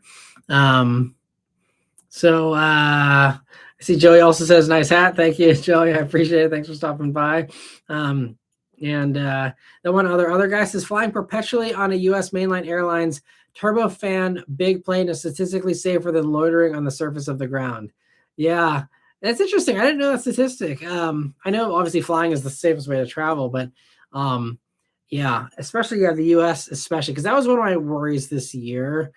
And I talked to a couple of people, especially my one friend who is a naval flight officer in the U.S. Navy. And that's the thing he really said is, especially like all the like Boeing Max stuff that happened over the past few years and all these other things. He's like, these things typically happen outside of the U.S. The U.S. pilots are very much trained to a very high degree, and especially if you're on a main line, one of the big airlines, they are really the top pilots, and they know how to handle these kinds of things better than, some other places where there's just less training, where, they get taken off guard by things, and it looks terrifying to see these things. And it's obviously very tragic, but like US pilots are like, why didn't they do this? Why didn't they do that? Why did they not know how to combat this issue in the Max, for example, and things like that? Because that was all stuff they were trained for. And obviously there's no matter what happens, there's no saving it, but And there's, defects that pop up from time to time and stuff. And even some things that aren't even the plane's fault or the pilot's fault. Like there's been more reports of, turbulence this year because, again, unpopular topic, but, with the climate changing that is happening, in my opinion, there are air currents that are getting more extreme. We obviously see that, more extreme weather that often happens, but like they're saying, like there's more reports of turbulence and more intense turbulence. And that's why, like this year, especially, I was making sure, that I was really strapped in good, because there's a lot of these things where, the people that get hurt on these planes are the ones who are, either they just had the bad luck of that they got up to go to the bathroom, or people, I mean, I see it all the time on planes, people that are just sitting there and they unbuckle their seatbelt the second, they are up in the air or whatever, and they're just, doing everything, but sitting pretty much. But yeah, I'm a huge Delta fan, partially because they don't fly MAX planes still. I'm still a little paranoid about those, probably irrationally so. But Delta's been very good to me, and they are definitely one of the top ones. And knock on wood, they've been excellent. So they did have the one incident this year. They were the one that I think had the rollover on the CRJ, which though everyone survived. If you have to have a crash, that was probably the best way to do it. Because again, if you can walk away from it, it's not a bad flying day, in my opinion, at least. That's the ultimate test there, right? But anyway, I see Felix agrees about flying commercial. Yeah, absolutely. And I see Taste Bud says happy holidays all. Thanks for stopping by, Taste Bud. And Mr. 705 says I've only really started following Greg Biffle this year because he started doing a lot of content with Garrett Mitchell Cletus. Oh, really? I didn't know that he was on YouTube like doing stuff now. Yeah, see, I'm just so out of the loop. Sorry, I'm so ignorant on this, but oh, that sucks. So it's like a YouTube loss too. I just thought it was just like a NASCAR world thing, but it's a YouTube thing, so that sucks. That's because then that means even more. Because I didn't know. Like, I mean, Greg Biffle, obviously great career and all that, I'm sure, but like I just don't know anything about him. So I had no idea that it was someone who was still. I thought he just kind of retired and faded into the background, and like most of these NASCAR drivers, they go off and enjoy the fruits of their labor, and that's it. But that's sad. Crazy stuff. And let me see here. So where were we here? I just was reading the recipe again that Nintendo Guitar Killer shared. And let me see. Fazlin says, so you recommend Car Gurus as a good place to buy cars? I don't know anything about Car Gurus, honestly, myself. I can't say whether it's a good source or not. I think the running joke has been the Car Gurus says stuff that's easily proven to be inaccurate, but I don't know how much that is the case. Because again, I just don't know enough about them. I don't ever use them myself, so I'm not sure if it's a good place to buy cars. But excuse me, I don't know anything about them. I wish I could, wager a guess. I will say that I think it was the Straight Pipes that had a partnership with them at one point, and Straight Pipes are great guys. So I mean, if they support them, which I don't know if they do, I think I remember them having a partnership with them in the past. I would assume they're good, but I don't know, unfortunately. Let me see here. So Mr. 705 says, you seem more optimistic than ever about the future of the channel. It's great to see, and I think that confidence is carrying over into your new videos lately. I think you're right, and I think that is a component as well. Some of this stuff, it may very much be a self-fulfilling prophecy of, you're going up against, you're walking up a big hill, you got your work cut out for you, and maybe that does come off more than I realize sometimes. But I think, it is exciting because, I mean, YouTube used to be more fun as far as uploading videos. Obviously, this part is fun and the filming is fun, but the editing, the uploading, the grind of it all, was more fun back when I could do one video a week and pay the bills, and because it was just, a more healthy, work life balance.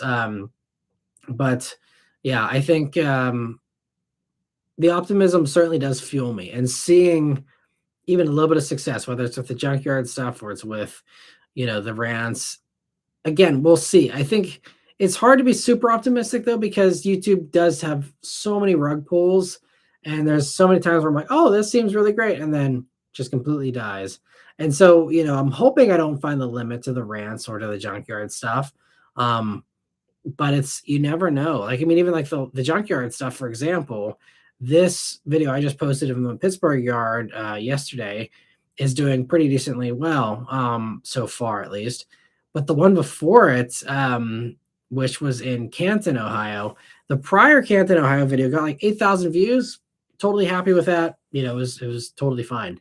And then like this last one got like, I think 1,700 views or something. It was like less than 2,000 views. I'm like, ouch. Like all these junkyard videos have been doing over 5,000 views typically, and that one just bombed. And I'm like, I didn't do anything different. I think that's the thing that kills me about YouTube sometimes, is like I don't do anything different, at least in my opinion. It's like it's the same stuff. It's the cars don't matter half the time, because again, I see really good views on some stuff like the Kia Sportage, that Kia Sportage hybrid video. That's doing great. And that's, nothing exciting. And then I do something actually exciting, and it doesn't, do stuff. So it's, that whole like inconsistency really makes it hard, versus like a job where you like, okay, I'm doing this and it's going to give me this payoff. You can kind of, be more motivated because you know what to expect. When you don't know what to expect, I mean, there's unlimited upside. It could get a billion views, but also, you pour your heart and soul into something and it doesn't pay off. And I think that lack of payoff is what really drains me sometimes. And obviously everything doesn't have to be a hit, but like, everything's really bombed super badly. And like, for example, that, junkyard video in Canton, Ohio, like I drove almost 2 hours each way to go to that yard. I walked around in a cold yard. I actually had still a lingering cold as well. I was like getting over a sickness at that point. So I went out there sick, 4 hours round trip, walking around a junkyard an entire afternoon. It takes me, usually at least 3 hours to, walk around and cover everything. I mean, it's not bad work, obviously. It's fun, but like, there's a lot of effort involved there. And then I spend up, almost a whole day editing the thing. They're a little quicker to edit than a car review, but easily, at least I'd say 6 hours to edit still. And then it gets no views, and that's the kind of stuff that really takes the wind out of your sails. And that's why YouTube, it's really constructed around this whole idea of, snowballing effect. And like, okay, well, if you upload more frequently, then you're more likely to get more views. Then you get more views, you get more motivated, then you can do more things. And it's always supposed to snowball. And for a long time, it did for me too, but it just kind of, dropped off. And that's what's the demotivating part. Yeah. Anyway, I'm sorry. I'm always going on these tangents about the channel. It's obviously just like my whole thing. So it's something that's very easy for me to, go off the rails on. But yeah, I'm hoping the optimism does help to carry things for sure. But anyway, moving on here. Okay, Spaces, I know he signed off here, so he might not get the answer to this. But he says, in case you watch it later, he says, Ford really needs to bring the MSRT vehicles stateside. I don't know what the MSRT stuff is. I feel like I've heard of most stuff, but I don't know if I've heard of that. I don't know. And Raphael says, Kirk has 5 kids. For me, the parents are going back to the 1920s when people had more kids. Yeah, some people are choosing to do that for sure. Yeah. And yeah, okay. So I didn't know how, I don't know how much he talked about the family, but yeah, I knew he had 5 kids. And I remember when he was expecting the 5th, and I congratulated him. And so again, I don't want to get, share too much of his personal stuff, because again, we just all talk between ourselves. But yeah, I mean, it's great that that's the way that he enjoys doing things. And it sounds like he's got a great wife alongside him there that has a real passion for that, and is just killing it with all that stuff. And I'm impressed that they can all juggle everything. It's very, very, now doing it with just one, I can't imagine 5. It's a lot of work, but yeah, kudos to him and his wife for being able to do all that. And let me see.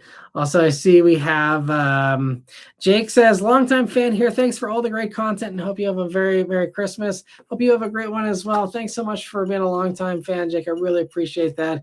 And yeah, thank you for every view. Every view really matters and helps these days. And yeah, I just thank you all so much for that. And thanks so much, Jake. And Chad says new cars are majority speaking inexciting. Unexciting, you mean? Yeah, I mean, a lot of them certainly aren't. I mean, they're good cars, and that's why I still have passion for sharing them with people, because when people are looking for cars, they're looking for a good car and they want something that's going to be a good companion, going to be not letting them down and stuff. And so that's why, like, even the boring stuff I still have a passion for, because I know that for someone that's a very important purchase, and if I can send them in the right direction, or I can give them good info that they're looking for, they're not getting elsewhere, that's absolutely something I do still find that fire for. And I think that's, maybe that passion doesn't come through enough in the videos, but like that is still the thing that gets me up every day, of course, beyond family stuff and everything, but it's just like knowing that I'm going to help someone hopefully make a good decision and give them the information that they need for the second biggest financial decision in their life outside, buying a house obviously is the first, or, your housing situation. But aside from that, like, otherwise it's the car. That's the second biggest thing for most people. So it's very important and I take it very seriously, but it's also something that I love helping people with. But anyway, let me see. So Nintendo Atari Killer says, Matt, what's on your wish list for the new Dodge Dakota midsize truck?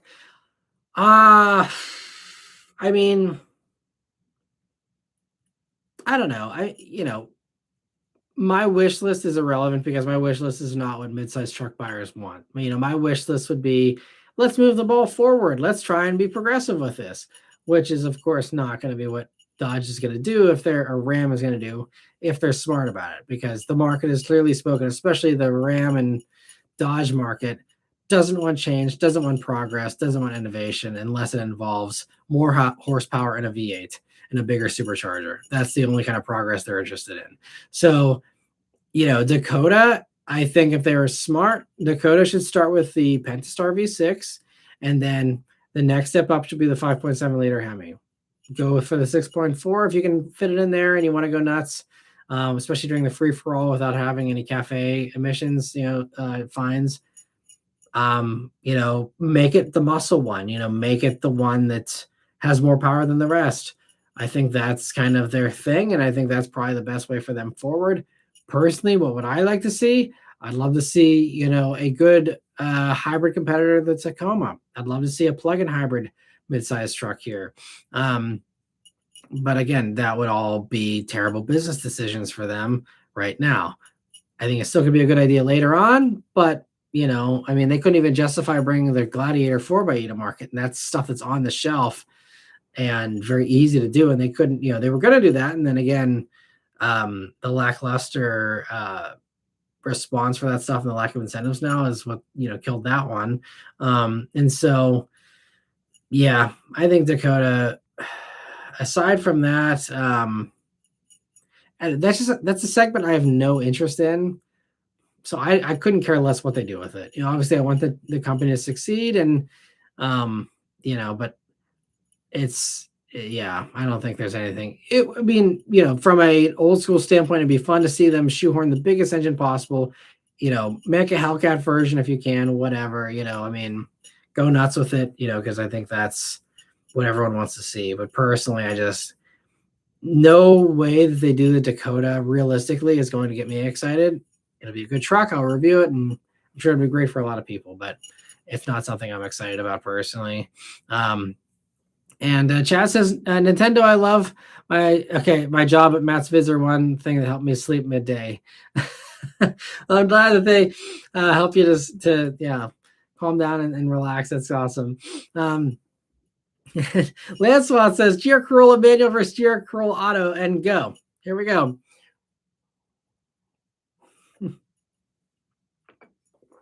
So I'll just keep this Dear Corolla discussion as one single mention, so we're not finishing this whole bottle with how many times I say it.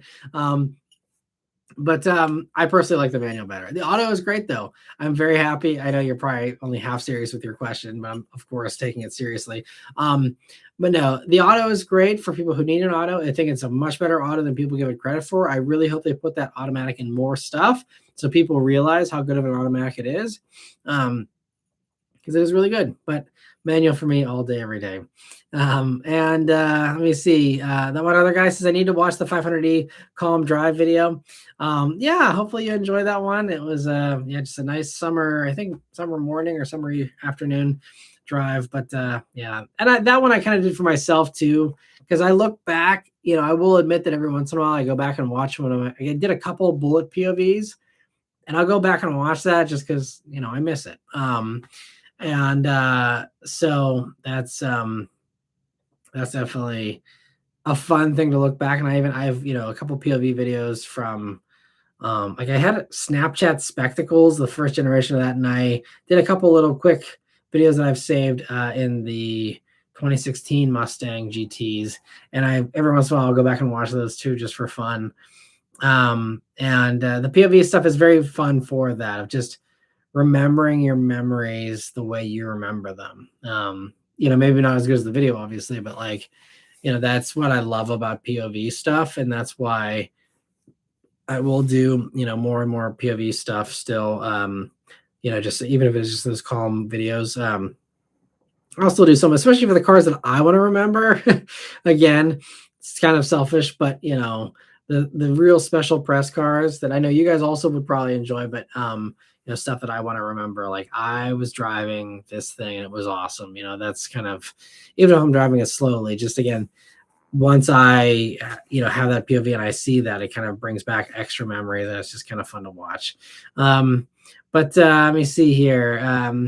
Alame, thanks for stopping by. And Theodore says, is the best at work, but don't get me wrong, I love Christmas music, but hearing you talk is like the 8 hours goes by fast. That's awesome. I'm happy to do that for you, and YouTube loves that as well. So it's a win-win. And so thank you so much, Theodore, for watching. I hope you've been enjoying. Theodore's been going back and watching a bunch of the old ones, old reviews, and I hope you're enjoying all that classic content. I still need to do a better job of curating some of the classic stuff, and I'm hoping to put together a playlist here soon of all the classics and kind of posting that up here so that it's right there at easy access instead of having to go back or having to remember, did he review this, or search for stuff.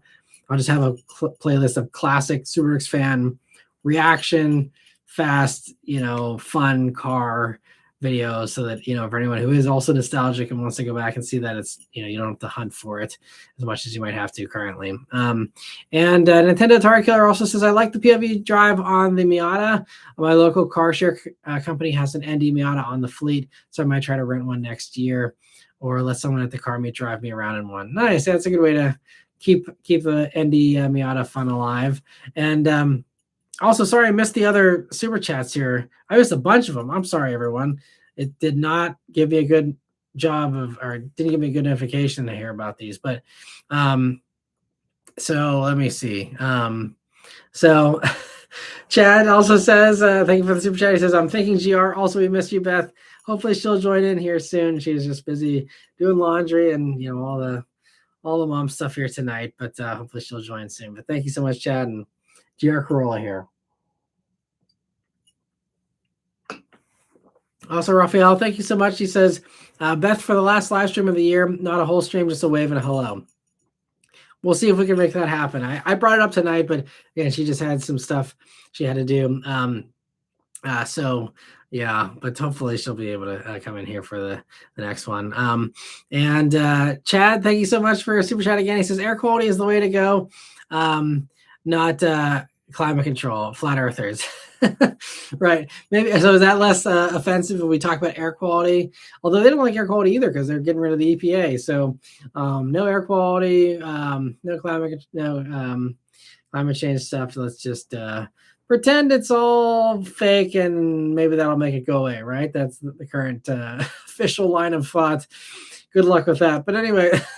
And also, Chad, thank you for super chat. He says the crazy happens in Florida. Then y'all try and to game up. Sorry, I guess that just I'm trying to see what that was in reference to. But yeah, lots of crazy stuff happens in Florida for sure. Florida man is infamous.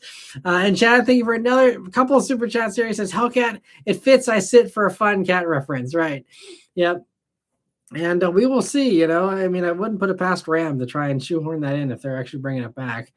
And Chad, thank you for another super chat here. He says, I love Jordan beyond words. He had to work with this live. Can you give him a shout out? We love this community. Absolutely. And Jordan's been awesome this whole year. It's been great to have both of you in here. And sorry you weren't able to both join tonight, but absolutely, Jordan. Hope you're having a great week. Hope you and Chad both have a fantastic Christmas with your moms, and hope everything goes really well here for the end of the year, and a great start to 2026 for you guys as well. But thank you all so much. You've both been so great this year, and thank you so much for the support and for all the great questions and comments. And it's very much appreciated. And let me see here.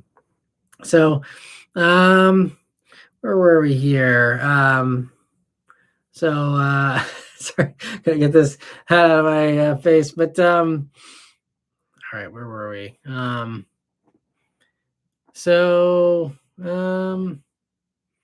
see talking about the ND some more, but Lance Paul says, don't a lot of the U.S. major airline pilots come from the military? Yeah, a lot of them do. And it's a great transition for a lot of them to be able to get out of the military there and still be paid very well, and obviously very excellent with their training, and just be an excellent pilot. So yeah, it's a great way to do it. And let me see, that one other guy says the Max is a fairly weak product. They need to release an all new design of that size. It's been 60 years. I'd definitely rather fly A320 family than Max. Yeah, me too. And that's why I've avoided Max. Again, I'm really glad. I think Delta was saying they're going to start having some deliveries, I think, next year of Max. I don't know what the status of that is. I sure hope. I'd much rather fly on an old Boeing plane than a brand new Max. That's for sure. I don't care if the experience is crappy. I don't care. I just want to get there. I don't care if it's a crappy experience. Put me in an old plane as long as it's been maintained well and it's old reliable.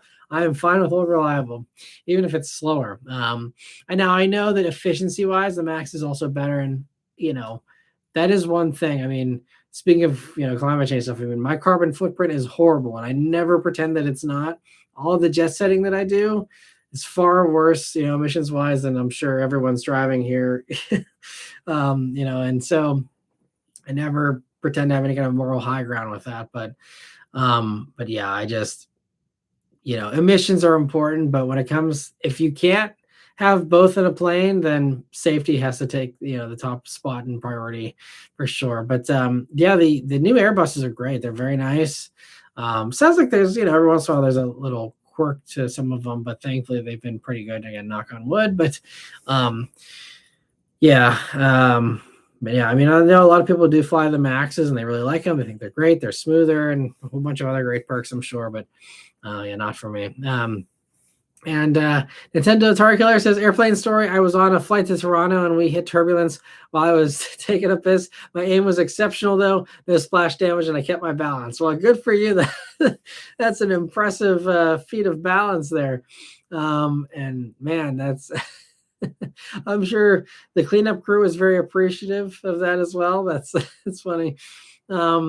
And B. Mitchell says, as we used to say when I was in the U.S. Air Force, any landing you can walk away from is a good one. Absolutely. And thank you for your service, B. Mitchell. I don't think I realized you were in the Air Force. Maybe I just had forgotten. But thank you so much for your service. And yeah, absolutely right. Let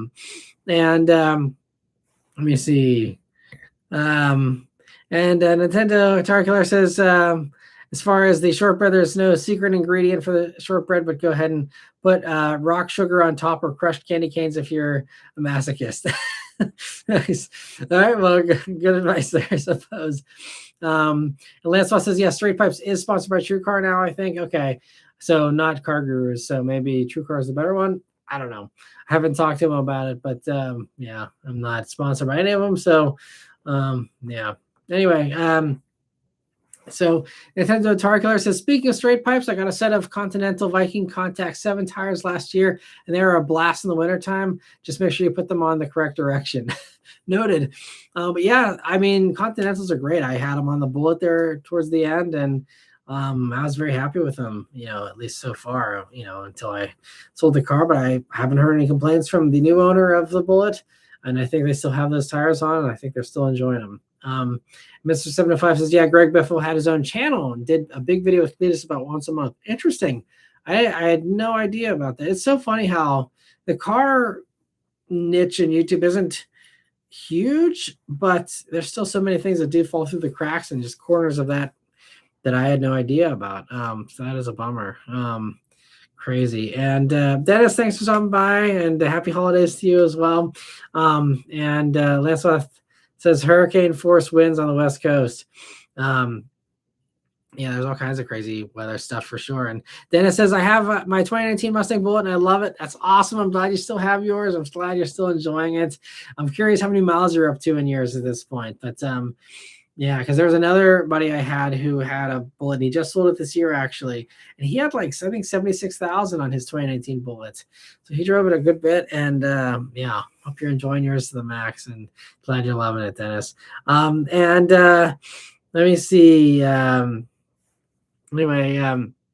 Nintendo Guitar Killer says, had to look up what Ford MSRT is. It's their commercial car performance division. That is mental. I had no idea that was a thing. I'll have to look into that myself. Thanks for the info. And Chad, also thank you for another super chat. He says, watch Terminator so you can understand Skynet. Yes, I know. I definitely need to watch it at some point. Yeah, I have so many movies like that I've been meaning to watch for years and years. I just never got around to. But I know these days it's probably more relevant than ever. So I definitely need to watch. I see Lance Swath says the defund Skynet. Yeah. There's some nice things about AI, and I think there's some good things for sure, but I think that some of that bubble needs to burst as well, because it's getting kind of crazy as far as just the valuations of these companies and stuff is just ridiculous. It's just, man, why is the stock market like Wall Street is always just the worst, and it's like why can't they just be like decent people instead? They always got to just be so greedy with these insane valuations and stuff. It's just crazy. Anyway, won't go down that tangent, but let me see. Nancy, thanks so much for stopping by. Says, just had to drop by and say that Instagram story had me laughing. I'm glad you enjoyed it. Yeah, for anyone who's not on Instagram, I always do a little like, hey, I'm gonna be live on YouTube, come and watch, and drop the link in there. And I did a ho ho ho before I did it. So I'm glad you enjoyed it, Nancy. And thanks so much for stopping by. I hope you have a great holiday yourself. And yeah, thanks again. And Lance says, for the Dakota, I think they should start with the Hurricane 4 and go to the standard output Hurricane 6. That is more likely. Yeah, you're right about predicting what is most likely to happen. I think that is absolutely probably what they'll do. I mean, maybe they won't get beyond the Hurricane 4, but I think that is absolutely the starting point. It makes too much sense to do anything else, considering what everyone else does in the, in that segment. But yeah, putting the Hurricane 6 in would be really cool. And hopefully with time, people start to appreciate that motor. There's just no appreciation for it really. But yeah, but I think last month is, that's me thinking forward. Yeah, but I think that's absolutely probably the more likely way to do it, because I mean, Pentastar seems like they're hesitant about like why do we not have Pentastar in the new Charger like they did in the last generation? I think it's just it would be too slow with how heavy it is. But I think like if you're not going to do Pentastar and new stuff going forward, that Hurricane 4 seems great as long as it's built well, which it seems like it is. Hopefully time will tell. But I hope that that's the way they go with it. I think that makes the most sense. And turbos, I know people hate them in some cases, but I mean, they're a good way to make power, especially in a truck. They're great for towing and stuff. It's just, great around town. And let me see. I see Carboy says, you are real. I'm AJ Grant. Well, thanks for stopping by, AJ. Hope you're doing well. And Lancelot says the B-52 is still flying. That's true. Yeah, I can't knock the old planes. That's for sure. I mean, they had some shortcomings too, but yeah, they can still get up in the air, which is impressive for something that old. Um, and Lance Swath says the real question is Skynet hardware or software? I don't know. I think you guys would be more qualified to answer that than me. I don't know. And Mr. 705 says Garrett posted a tribute video about Greg 7 hours ago and should hit 1 million views in the next few hours. He was a great guy. Wow. Yeah. Well, I don't watch Garrett, but that might be one worth watching. So thanks for the heads up. I'll have to check it out. And that one other guy says, drive your cars. I took my ND from Rapid City to Crescent City up to PCH, a bunch of national parks, crisscrossed Colorado mountains. Wow, that's awesome. That's so cool. That's what I wanted to do with the Bullet. Just never happened, but I did do some nice adventures in that still for sure. I'm very thankful for all the fun adventures I did in that car. But yeah, it's so you get such a bond with a car when you do that kind of stuff. And I'm sure it must have been hard for you to sell that one other guy, because I mean that's when you have those bonds, it's hard to let go. And I mean, especially if it was a good car to you and stuff, it's tough, I'm sure, but I'd love to keep them all. I'm sure, like many of you, you can't keep them all. But I basically miss every car that I ever sold, for sure. It's just the way it goes if you're sentimental, at least. All right, well, let me see. I don't have any other questions that have loaded up here. If there's any others you guys want to ask here at the end, we can go till 2 hours. We got another 5 minutes or so, or we can head out if you guys are also feeling the drinks here. We can just head out early. It's up to you. But cheers to all of you once again. Hope you have a great holiday season here. All right, so let me see. One other guy says, I absolutely love my ND. Anybody liking proper sports cars should try one. After 7 years, I was finally satisfied and ready to try something new. That makes sense. I totally get it. And so I hope that the Mini is a great new step for you, and I hope you really enjoy it. It's really cool. It's just so much torque with those SEs too. It's really fun. And Fast says he's just watching and enjoying. I'm glad you're enjoying, and thanks so much for watching. And Mr. 705 is recommending Garrett's video, so I'll have to add that to my watch later playlist. And Chad, thank you for another super chat. He says Gia Corolla. So we'll see if we can finish this off here. Got a little more to go. We'll save it till the very end here in case anyone else wants to talk about GR Corollas.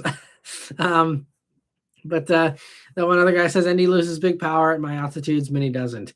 Yeah, that's true. You can have a huge boost there with that for sure. Yeah, 10,000 feet turned by ND2 into an NA. Wow, that's crazy.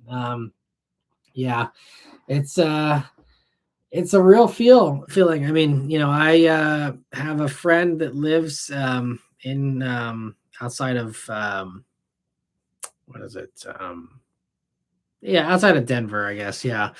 And we took his GT3 up and did Pikes Peak. And I mean, I was driving the GT3. It was a 997 GT3. I didn't do a video on it because it was just me and him just, having fun. I had already done a review on his GT3. It's the one I posted a review of. I think it was 2019, maybe. I think it's 2019 actually. But anyway, did a 997 GT3 review. But we took that thing up into by the top of Pikes Peak, it was slow. It's so slow. But that's just elevation for you for sure.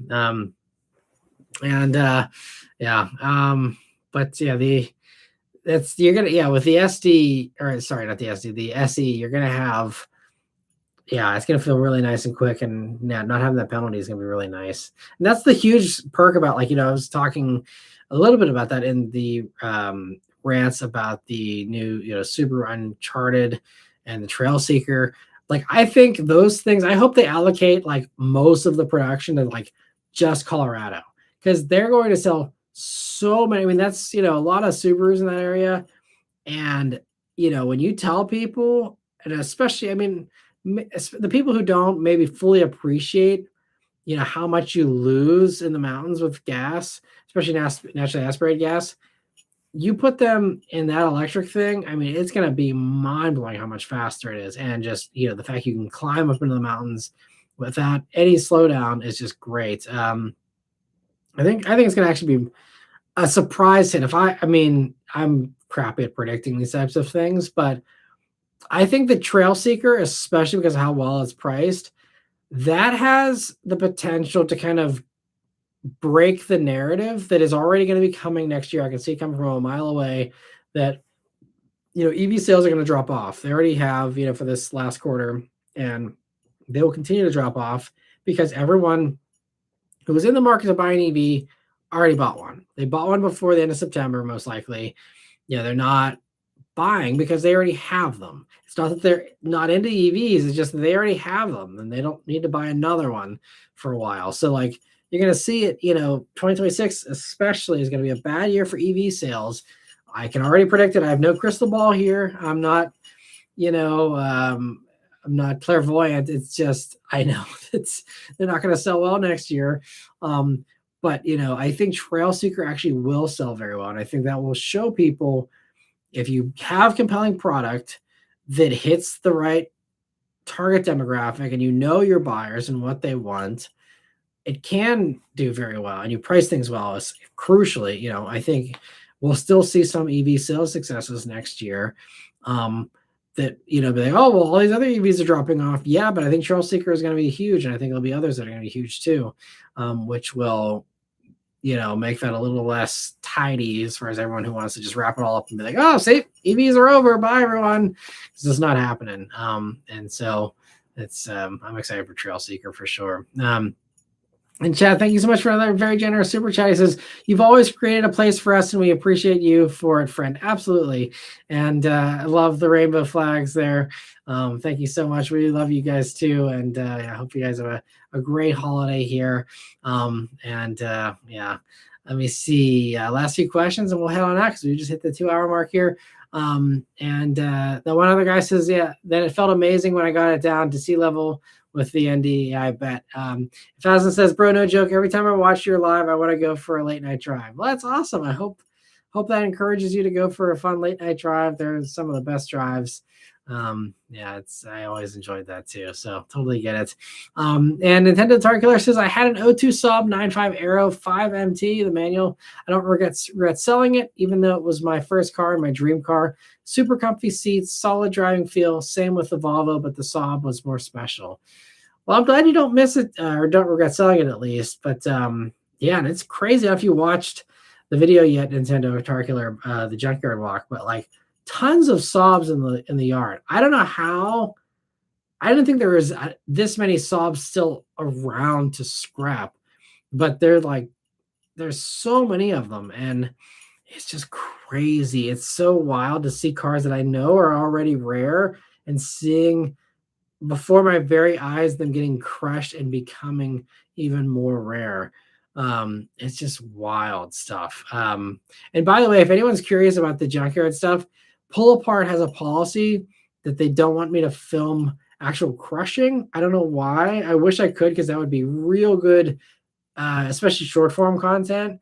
But it'd make for very good videos. Because it's just, in some cases, heartbreaking to see. In other cases, it's like maybe satisfying, depending on how you feel about the car.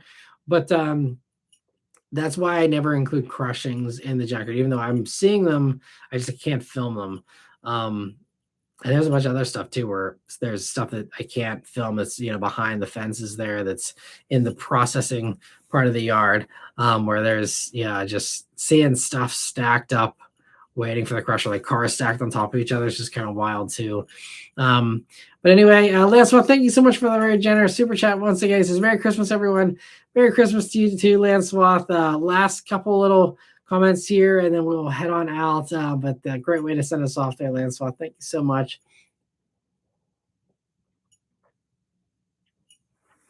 A little bit more. I promise I'll finish it before we sign off. But also, that one other guy says he had his ND at Mount Evans and Blue Sky as well, 13,000 feet. Wow, that's crazy.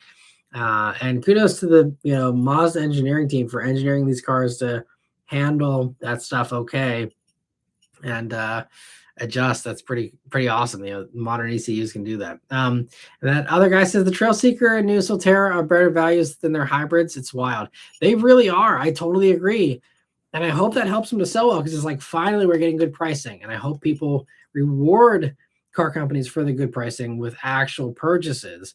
Because if it's like, oh, we had a super aggressive price point and then no one still ended up, going for it, that, would kind of send the message like, oh, maybe we shouldn't bother with good pricing because it doesn't matter anyway. So I hope that the good pricing does help.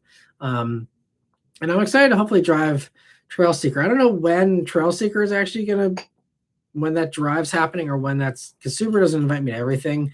But I will say that I can confirm, because I just got the invite this week. I'm not going to say when it is because Toyota likes to kind of keep that stuff close to the vest sometimes. But I will be driving their versions, Toyota's versions. So this new CHR, which is the Uncharted, and then the BZ Woodland. I will be driving those, and I'm excited to test those out. So that'll give me a little bit of a. And honestly, like the BZ Woodland, I like it enough, depending on if it's actually impressive enough and the deals are right, and it's priced well. That or the Trail Seeker could possibly be a next move after the Lyric, depending on what happens and how Beth feels about them, of course, as well, because she's the one driving it mostly. Because we only have a year and a half before we gotta get something different. So we got basically a year from now, we're gonna have to start getting serious about like, okay, what are we gonna do next as far as her next car, which I don't love having to do it that frequently, but it's good for YouTube videos, so it's fine. But I like it that much. I'm actually considering it as a purchase. We'll see. Also, Chad, thank you so much for another little super chat there. Thank you so much for all the super chats tonight from everyone. You guys have been so generous, and I'm so grateful. Let me see. Jordan says, thanks for 2025, Matt. Bring on 2026. Yes, and I'll see you guys next week for the final one of 2025 here. And I see the other guy says it'll be interesting to see how good the new Leaf and Revive both do on sales. Good cheap values. Yeah, I think Leaf is priced pretty well, so I hope it does well. My video hasn't gotten any views, so maybe that's all right. People just beat me to the punch, or there's less interest in the car. We'll see. I hope that Leaf does sell well, no matter what. But and let me see here. Everyone else is saying Merry Christmas and good night. And D. Mitchell says, GR Corolla, so down the last of your scotch. That way Beth will think she has to be adult supervision for next Sunday, right? So she can hold me back. Yes, well, GR Corolla it is. Here we go. Cheers, everyone. And let me see. I see Chad says your channel should link. So I'm not sure what you mean by that, but Nintendo Dark Killer says, so I realized what I realized was I don't regret selling the car. It was the nostalgic feeling I miss. Make memories with your current car. Yeah, I think that's really the way to do it, is just make those memories for sure. It's always fun to make memories, and that's the way to build bonds with anything or anyone, for sure, is making memories. Sebastian says, what's your opinion on the Nissan Hardbody? If you're talking about the old one, I don't know anything about them, honestly. Never driven one, never been in one, don't know anything about them, unfortunately. I wish I could give you a better answer. The new retro thing they did for the Frontier was cool, was just very expensive. Yeah, if you can get a good discount on it, probably really cool. I love the design of that little retro package for it, but just didn't make sense at MSRP in my opinion. Let me see. Chad doesn't like Nissan, I guess. He says hashtag unoriginal. Let me see here. He also says, do you think a review of a hardbody is possible? So if you're talking about, again, the new one, I think those are already out of the press fleet. I don't think they're doing any of those anymore in the press fleets. I could be wrong. Frontiers do typically not very well, but they do well enough to warrant another video. So if I get an opportunity to do another Frontier, I probably will do one, but I don't know when that's coming. As far as old ones, if you're asking about that, I don't really get into old trucks. It doesn't seem like too many of my viewers are that into them either. I mean, I've never really tried too many, but I actually do have a Dakota RT, the old Dakota RT, waiting for me. It was just this year. I wanted to do it this year, and I went back and forth with the owner, but we just never were able to line up our schedules. Hoping to next year do a Dakota RT, from the 90s. So that'd be a good barometer to see how people feel about old trucks on this channel. But in the meantime, Yeah, nothing planned. But I'm not opposed either. I'm open to filming basically anything. If it's gonna get views, I'm up for it. So if there's enough signs that it's something people will watch, I'll do. I'll film basically any video on any car, or any vehicle. But let me see. So Mr. 75 says, see everyone next week. And yeah, Chad says, we love you, bro, and share for you. Thank you so much for all the support, Chad, and for all the shares, all the support, all the watching. It all very much helps now more than ever again. So and glad you enjoyed the live, Fazlin. And let me see. Theodore says, Matt Moran, you're the best. Thanks. Thank you so much. You guys are the best. And yeah, cheers. Merry Christmas. I see Chad says he had an old Nova, could carry it away one-handed, literally that light of a car. Yeah, there's a lot of stuff. Like the Beetle was that way too, the original Beetle. So funny. Yeah, Nintendo Tarkular signs us off here, says, cheers, dude. Happy Toyotathon and Merry Christmas. Right. I haven't seen that before. Merry Christmas. I'll have to say that from now on. And hoping Santa leaves you a Mitsubishi Mirage under the tree. Well, it would fit at least, right? So that's good. I'll let you know if I get one. And Sebastian here at the end says, is it true that the Toyota Stout is coming in 2026? Nothing official. I have no idea. I don't think it will. Just from a crash test standpoint, I don't think it would pass, and you need to do a lot of modifications to make it pass. So that seems far-fetched to me. I haven't looked into it enough to say definitively. I wouldn't hold your breath for that personally. Anyway, love you guys. Thank you so much for hanging out, for all the generosity tonight. Hope you guys have a wonderful Christmas.